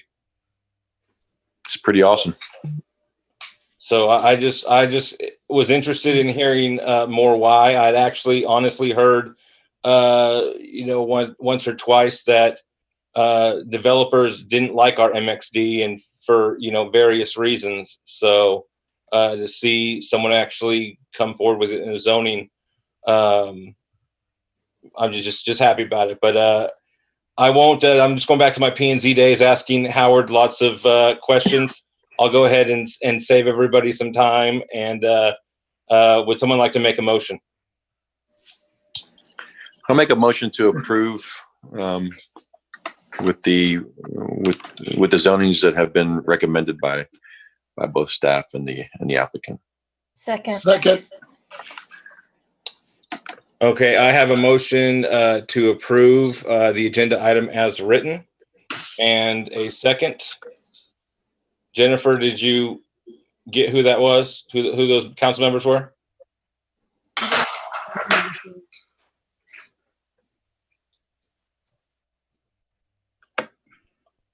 Yeah, I don't know if it was Councilmember Rizzo. Yeah, I did too. So. Okay. It's, I made the motion. Alex Villalobos made the motion, and then I believe it was Councilmember Shield who seconded it. Chair picks the tie. Yep, that's right. Good job. All right. All in favor? Oh, well, hold on. Discussion? Oh, I'm sorry. Yeah. Any last discussion? So no, I appreciate the questions and discussion as well. Thank you, Howard, for going through this, and David as well. I assume that's an Italian last name. Yes, sir. Yeah. Yeah, I agree, and I think the Mayor Pro Tem asked some really good questions on that. I too had some thoughts about that R33 and perhaps why not, that parcel as well be MXD. The only thing that makes me more comfortable with it is that if I'm looking at it correctly, yeah, the MXD and RS are the ones that are along the interstate, and the multifamily is in the back. Would the applicant, David, I definitely understand, and Howard even made a little bit of your case as well. I actually thought Mayor Pro Tem's question might have been better fitted for you, but was there? Let's see how I want to ask this question. Would there be any consideration for doing something a different zoning with R33?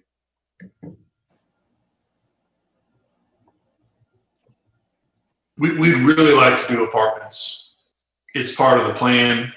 I can appreciate the question, and I'd have to, confer with my client.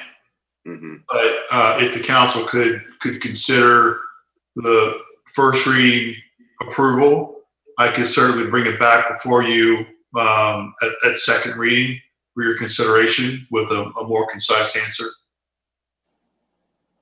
Well, I think what Councilmember Ellison might be getting at, or definitely what I think is, we know the plan is for the apartments.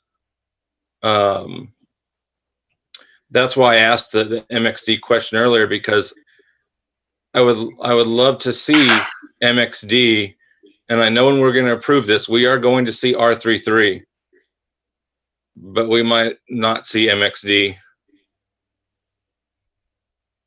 And so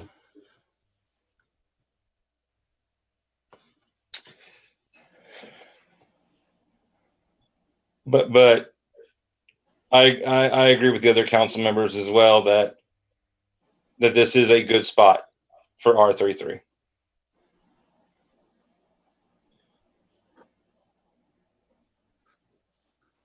Anything else to add to that, Dex, before we take a vote?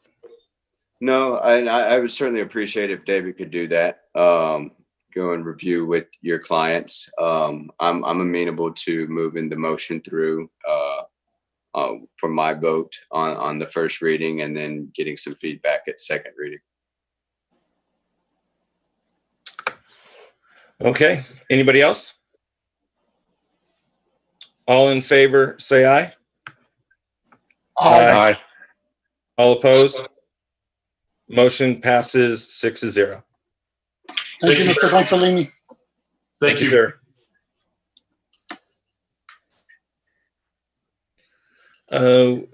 Scott, are you letting Mayor know that he can go ahead and come back?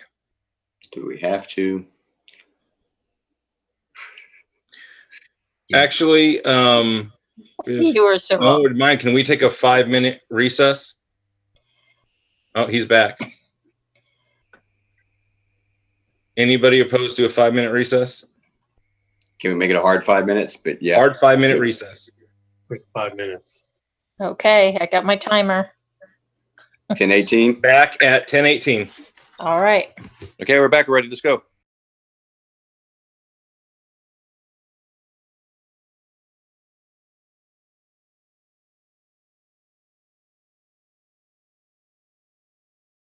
Agenda item number 19, an ordinance, first reading, an ordinance of the City of Kyle, Texas, ordering a general election to be held jointly with Hays County on November 3rd, 2020 for the election of mayor and city council districts 2 and 4 to serve 3-year terms, designating the main early voting place for such election, providing for an order and notice of such general election, related matters, etc. Not much to this item. Is there any questions? Voting locations is normally the question we talk about, but this is obviously a pretty big one. So I don't know what the plan is, but I assume we'll have quite a few polling locations. Jennifer, do you know where we stand on any of that? I don't think we quite have the schedule yet from the county. I know that they extended early voting. Right. Okay. Anything else? Motion to approve. Second. Been moved by the mayor, seconded by Councilmember Ellison. Is there any further discussion? All those in favor say aye. Aye. Aye. All opposed. Motion carries 7-0. Next up, well, is there any objection to number 19 being finally passed? We may not be able to do that on that I was item. going to say, are we allowed to? Yes, you can. Okay. All right. Then with no objection, we'll consider that item finally passed. Next up, agenda item number 20, first reading, an ordinance ordering a special election to be held on the question of the adoption of amendments to the charter of the City of Kyle, designating November 3rd, 2020 as the date of the special election, etc. Mayor and Council, page signs for the record. On this item, this is a follow-up from the Charter Commission's presentation and then the workshop and the special meeting on Saturday, in which the council gave some direction regarding the items to put forward to the voters in the special election. So this ordinance was drafted on that basis. There's a few items I want to call to your attention for your review. Regarding the annexation and disannexation language, I offered some alternative language than what was presented by the Charter Commission, and I can explain why that is. The state law changed to reduce the circumstances under which the city council can annex land without landowner consent. And so in section 1.07 and section 2.01, I added language to kind of capture that. That language is as authorized by applicable law. Your charter still recognizes that the city could annex without consent, but that's limited right now and is only allowed when consent is not required by law, which right now is fairly limited. The other change I offered is that under state law, only one public hearing is required for in the annexation procedure. And so I reduced the number of public hearings in the charter from 2 to 1, and I added language. So state law will change from time to time. They may change the annexation procedure. Your charter can serve as a default procedure just in case state law doesn't speak to it. So I added the phrase absent procedures being established by state law just to allow your charter to control that if ever state law does not. So those are the changes to the annexation language. If anybody has any questions on that, please let me know. Otherwise, I'll move on to, there's 2 other items I wanted to point out to you before I yield the floor. On one item, there was a request. I'm sorry, go ahead. No, it's saying go ahead. Okay. There was a request to have an item to have general grammatical language, spelling, formatting, cleanup of the charter. And there's 2 ways to do this. One is to attach a revised charter that has all those grammatical, numbering, spelling cleanups attached to the ordinance calling the special election. That's one option. The second option is to add a provision to your charter that would allow the city council, without approval of voters, to adopt an ordinance that makes those revisions. Since we didn't have the grammatical errors identified at this time, I put in the charter the option of the council putting to the voters an option for the council to make those changes by ordinance. It's very limited. It's non-substantive changes only. And if there's any ordinance that the council would adopt that would make a change that is substantive, that would be void. So that's the protection that I put into that provision. However, if council's not satisfied with that, we can go and identify the non-substantive grammatical, cross-reference, punctuation, spelling changes in the charter and attach that for second reading. So that's the second item. And the third item I wanted to note was that there was discussion about the initiative, the council initiated initiatives, non-binding referendums put on the ballot for the voter consideration of a measure that is not binding on the council. What I provided you was a separate document that showed you what several cities have as their language for both binding and non-binding referendum, as well as some information about cities' experience with having a non-binding referendum. What I found was that out of the cities' charters that I was able to review as examples, the city of San Marcos is the one that has is most fleshed out as far as the limitations on that power. And so that was the one I used as a model, plus some additional items were put in there. And I also included the language that the vote calling the election for that non-binding referendum election would need the vote of either 5 or 6 members of council as you determine appropriate. The limitations that I put as a suggestion were that the ballots must be clearly labeled the proposition is non-binding.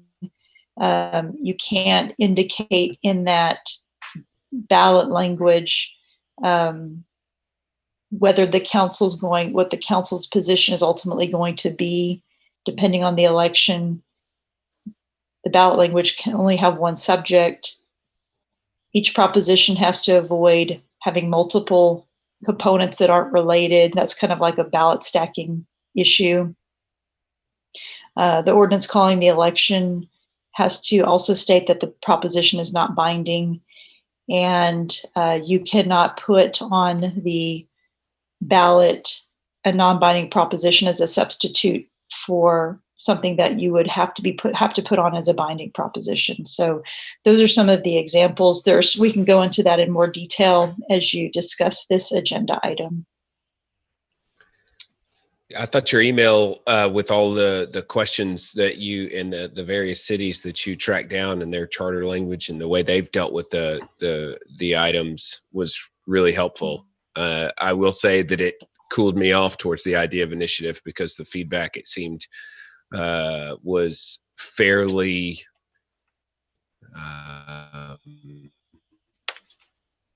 reserved, if I could use that as the language, So is that your kind of interpretation, having talked to these different municipalities? It wasn't. I found it in a lot of charters, and I found that it was binding in a lot of charters, but I did not find that many cities had used it. Right. And there was I found an article that talked about how this is a good tool to find what your voters think. And I guess that just depends on turnout. So you're a bit limited by the turnout. What I did see on the other side, and this was something you as the council identified as something you were concerned about, is the caution is, does this substitute council making these decisions? Number one. And number two, does it push kind of more political special interest topics in front of council that you wouldn't normally spend time on? It may put some pressure, take up your time looking at those types of issues. And the caution there was, well, if you put a larger vote requirement, a supermajority, that can help buffer that. But you guys had already identified that and addressed that on Saturday. So yeah, I think Councilmember Villalobos pretty much hit it right on the head. Yeah. So I think I was surprised. I thought it would be much more used. Well, I'm still open to sending it forward, but if there's not a comfort level, I think after reading the feedback from the other municipalities, I think we're fine to continue going on the way we are on that particular item. The others are a little bit simpler. This is the one that's the most, I wouldn't say controversial, but it's a little bit outside the box. And, there have been times where we've wanted to put forward issues and items to the voters and have been prevented, but I have found that there are ways around that. We weren't prohibited from still getting the action done. So if it is the case that maybe we want to leave this one off, I could understand that and think that we would still be able to operate just fine as a council. Does anybody have any thoughts on the initiative piece? Yeah, I want to agree with you, Mayor. I think this is one we could probably leave alone and not move forward with. One reason is I think we can still bring things forward as a council. I was interested when it first came in just to hear more about it, learn more about it, but seeing it now and thinking about some of the reservations I had, having a high number of votes, making sure there was a full council, just to make sure that nobody in the future would take advantage of this by having an absentee council member. It just seemed like there'd be a lot of limitations we're putting on, so it's probably better we just left it alone. So I agree with you, Mayor. Other thoughts?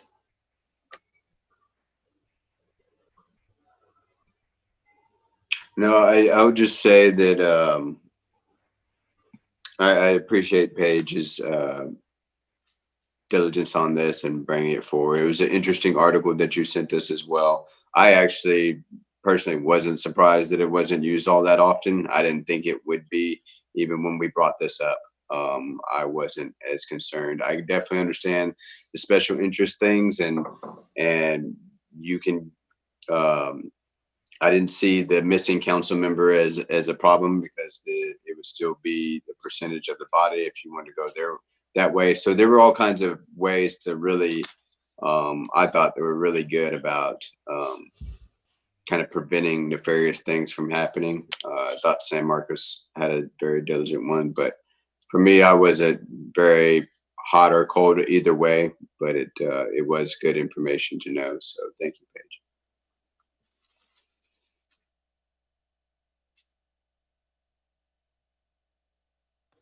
So this is a first and second reading kind of situation. First reading on the 4th, second reading on the 17th. Is that right, Paige? That's right. I think there are still some. We are still reviewing the language on section 7.05. Yeah, 7.06. So that one we'll do a first reading, and then I think there's going to be some additional review and tweaking of that language for second reading. Right. Well, I mean, if the council would like to move all 4 to the next item, I will to the 17th. I would personally appreciate that, because I have not had a chance to study the initiative material that Paige has sent over in great detail. I've only perused, and I'm thinking that we probably won't carry that forward on second reading. But if we take it out now, then it'll be completely lost to us. So it'd be my preference, just as we know the police section is going to be prone to revision or possible elimination as well. It'd be my preference to send the whole thing forward to second reading. And by moving it forward the way we are, there's no 7-0 vote required or anything like that. And on the 17th, we'll be able to decide then and there what we want to put on and what we want to take off. That's just my thoughts. If the council wouldn't mind putting all these forward to start reading. On the 17th, what you're saying? Yes, sir. If everyone's strongly against initiative just based on this, we can take it off now. I'm not strongly against it. I'm just cool to it. But, I'd like to continue thinking about it personally. Yeah, Mayor, I'm in agreement. I'd like to look at a little bit more detail in the information, even though some of the stuff came back with some of the concerns that we came up with. But I think there's some items I would like to investigate a little bit more, just to kind of see if there's a pathway to a limited scope. But again, I'd like to read all the data a little bit more. I agree as well, if possible. Yeah. All right. Well, I'll make a motion to approve agenda item number 20 as presented. Thank you. Second. Been motioned by the mayor, seconded by Councilmember Shields. Or any further discussion? I think we'll have a more robust dialogue on the 17th. Yeah, it's Councilmember Rizzo. For my question is to Paige. Paige, you'll give us the revisions for the second item, correct? The proposed revisions For the language. Yes. Yeah, I think that a couple of council members got assigned to work on some language for 7.06. Yes. So we'll receive that information, and we'll have it there for the second reading on the 17th. And that'll be for all the language revisions we're looking at, correct? Yes. And so I'm answering the question on 7.06. Is there any is your question about the non-substantive? Correct. Okay. So is the preference of council that we allow council to make those changes by ordinance, or would you prefer we want to let the voters make those changes and have those non-substantive grammatical numbering changes attached to this ordinance? And what the difference between the two is, you can't fix anything between charter amendments if there's just a punctuation, grammatical, numbering change. That's one negative. One positive is that the voters have complete control over it. And that's the second. On Scrivener's errors, On Scrivener's errors. On Scrivener's errors, my opinion is to go with whatever way allows for us to clean it up the easiest. Yeah. And I'm just, I guess. The voter, I don't want to waste the voters' time. Yeah. I was just wondering, because sometimes, moving a punctuation or something can reword a sentence and change its meaning. And that's the only reason I'm thinking about it. It's almost like our Pledge of Allegiance. There's probably one nation. There's not supposed to be a pause under God, but we put that pause in there, so it changes that. But that's why I'm kind of going with. I'm just giving you an example of it. Yeah. So that, punctuation is very important. I'll just make sure we get to see it, or if there's something proposed. If not, we're just looking at putting it to voters, and I'm good. Thank you. Sure. And I found a section I found an example in a charter that allows the council to deal with Scrivener's errors. But hearing some of the discussion on Saturday, I added specific language that if you do anything that changes a meaning, it's void. I mean, that's the law, but it's in there specifically. Good. Great. Yeah. Thank you, Paige. Sure. I appreciate it. Any further discussion? You need anything else from us, Paige, at this point? I don't. Thank you. Okay. All those in favor say aye. Aye. Aye. All opposed. Motion carries 7-0. Next up, city manager's report. I think Scott's got about 30 minutes, so go ahead. Oh, let's take it to 60 minutes. I mean, the night's young. Mayor, council, Scott Sellers for the record, and thanks to all the public and those who are still with us. I know it's been a long night. I'll try to get through this pretty quickly here. All right, several things. First of all, we had discussed a special council meeting on August 11th. We are no longer going to have that meeting, so in case anybody from the public was prepared for that, that is being moved to August 17th, where we'll have a special meeting. August 18th is our regular city council meeting and budget workshop, and August 25th as well, for first and second reading of the budget and tax rate. Next, just a quick a call to anybody that may be interested and eligible for the Kyle Cares grant program for emergency bill relief. We've had a somewhat limited response so far, and so we want to make sure that our public is well aware of this program. And if you are eligible for it, we encourage you to make application for utility relief due to COVID-19. We have another mass food distribution event, August 13th from 8 to 11 a.m. again at the 300 Vista Ridge Drive location, where the last couple of events have been held. This is for any member of the community. No registration is required.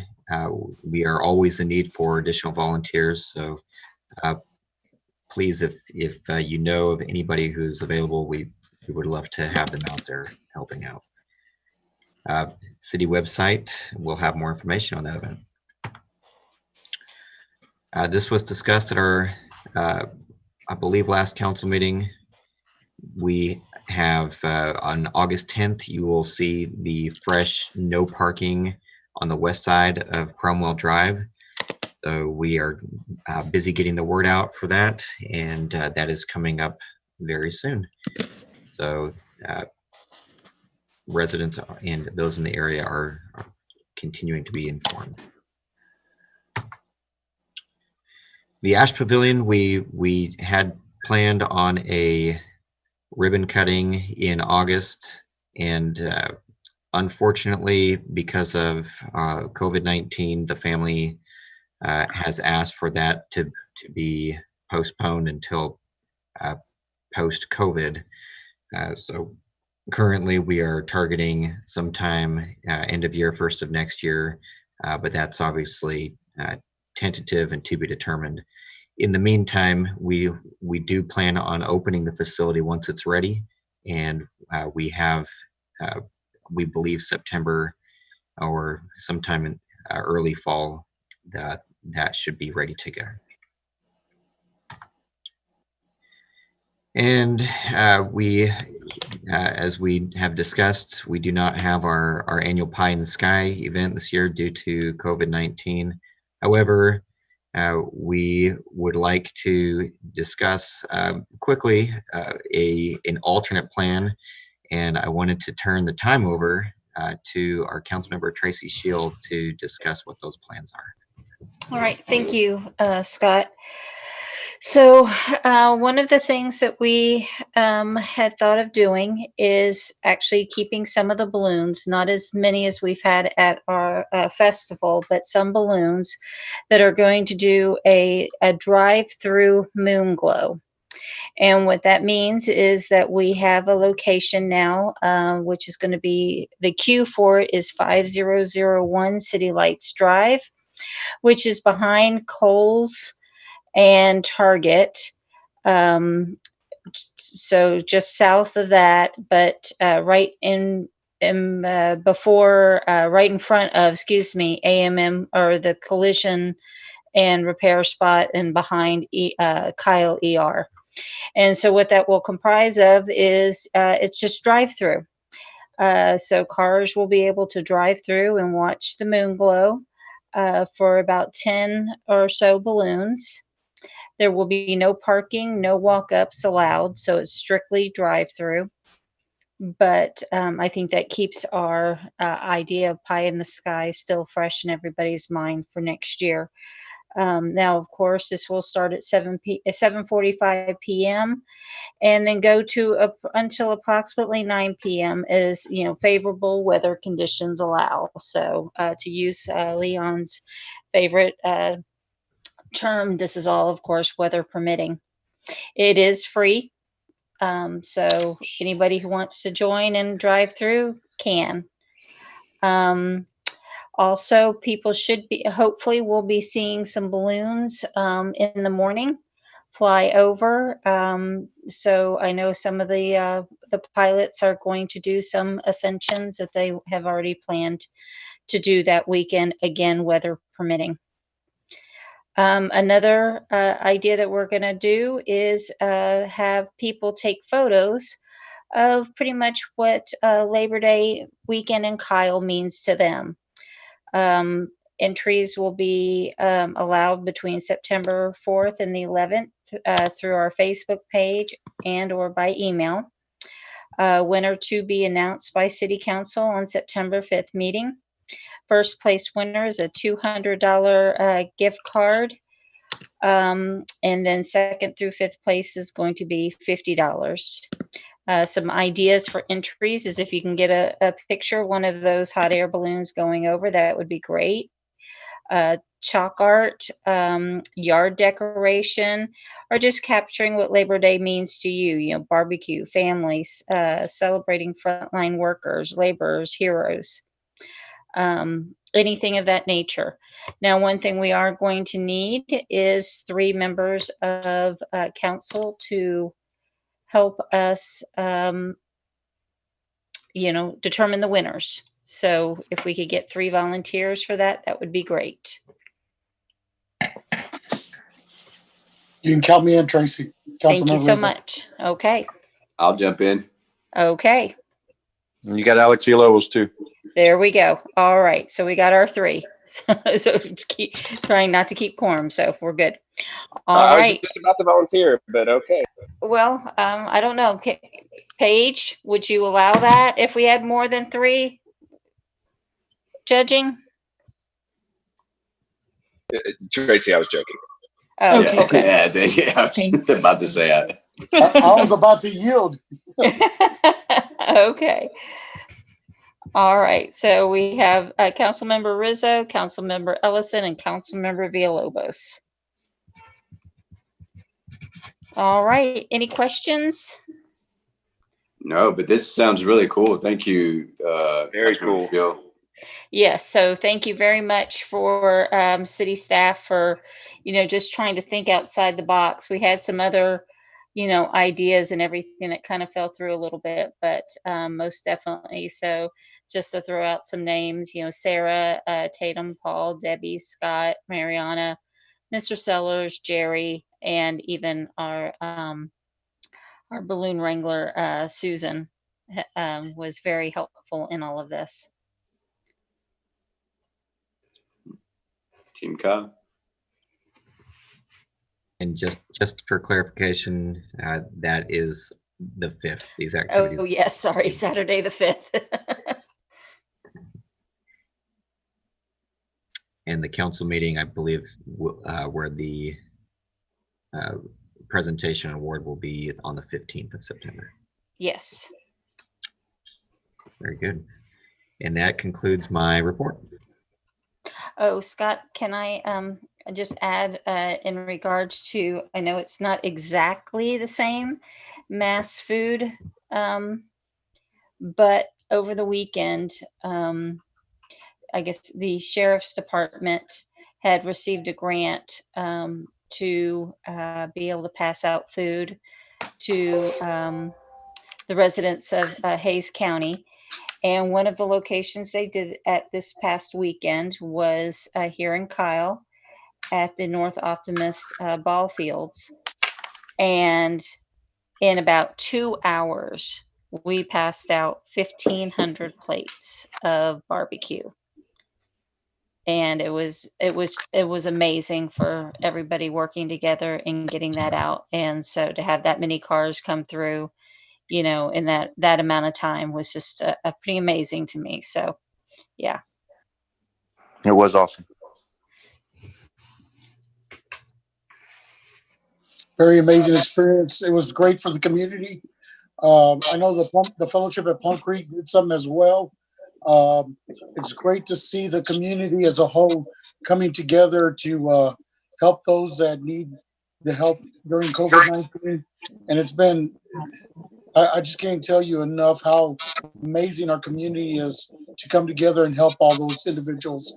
And I hope that as a community, we continue to remember those less fortunate during these times that are probably not working, reduced hours, just, having a hard time out there. I'm glad that everybody's coming together and trying to help out. So it was great.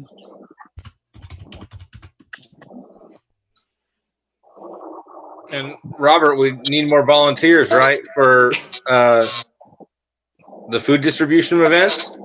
Yeah, that's correct, Mayor Pro Tem. I'd love to see some city staff, if they get done with their duties the day before and come out and help. If council members, anybody that would like to come out and help on the 13th, just remember that's a work day. So a lot of the volunteers that are normally there cannot make it. And it can be kind of taxing on those few individuals show up. So the more people that go out there, the more fun we have, the more people we can help, and it'll be great to get more. Make this a city-wide event would be great with city staff there helping out, participating, and just getting to help our community out. I mean, just the other factor of that is just that we can distribute that food a whole lot faster with more people. Mm-hmm. So we can get them in and get them out. It's a great operation when it's fully staffed. And it's fun to be out there and work as a team and get as many cars through as quick as you can. I really enjoyed it with you guys last time. What are the dates again, Robert? What's the date and the time? The 13th. August 13th from 8 to 11. August 13th from 8 to 11. That's a Thursday. That's correct. All right. If you stayed on this long with us, please come out and help us. Definitely.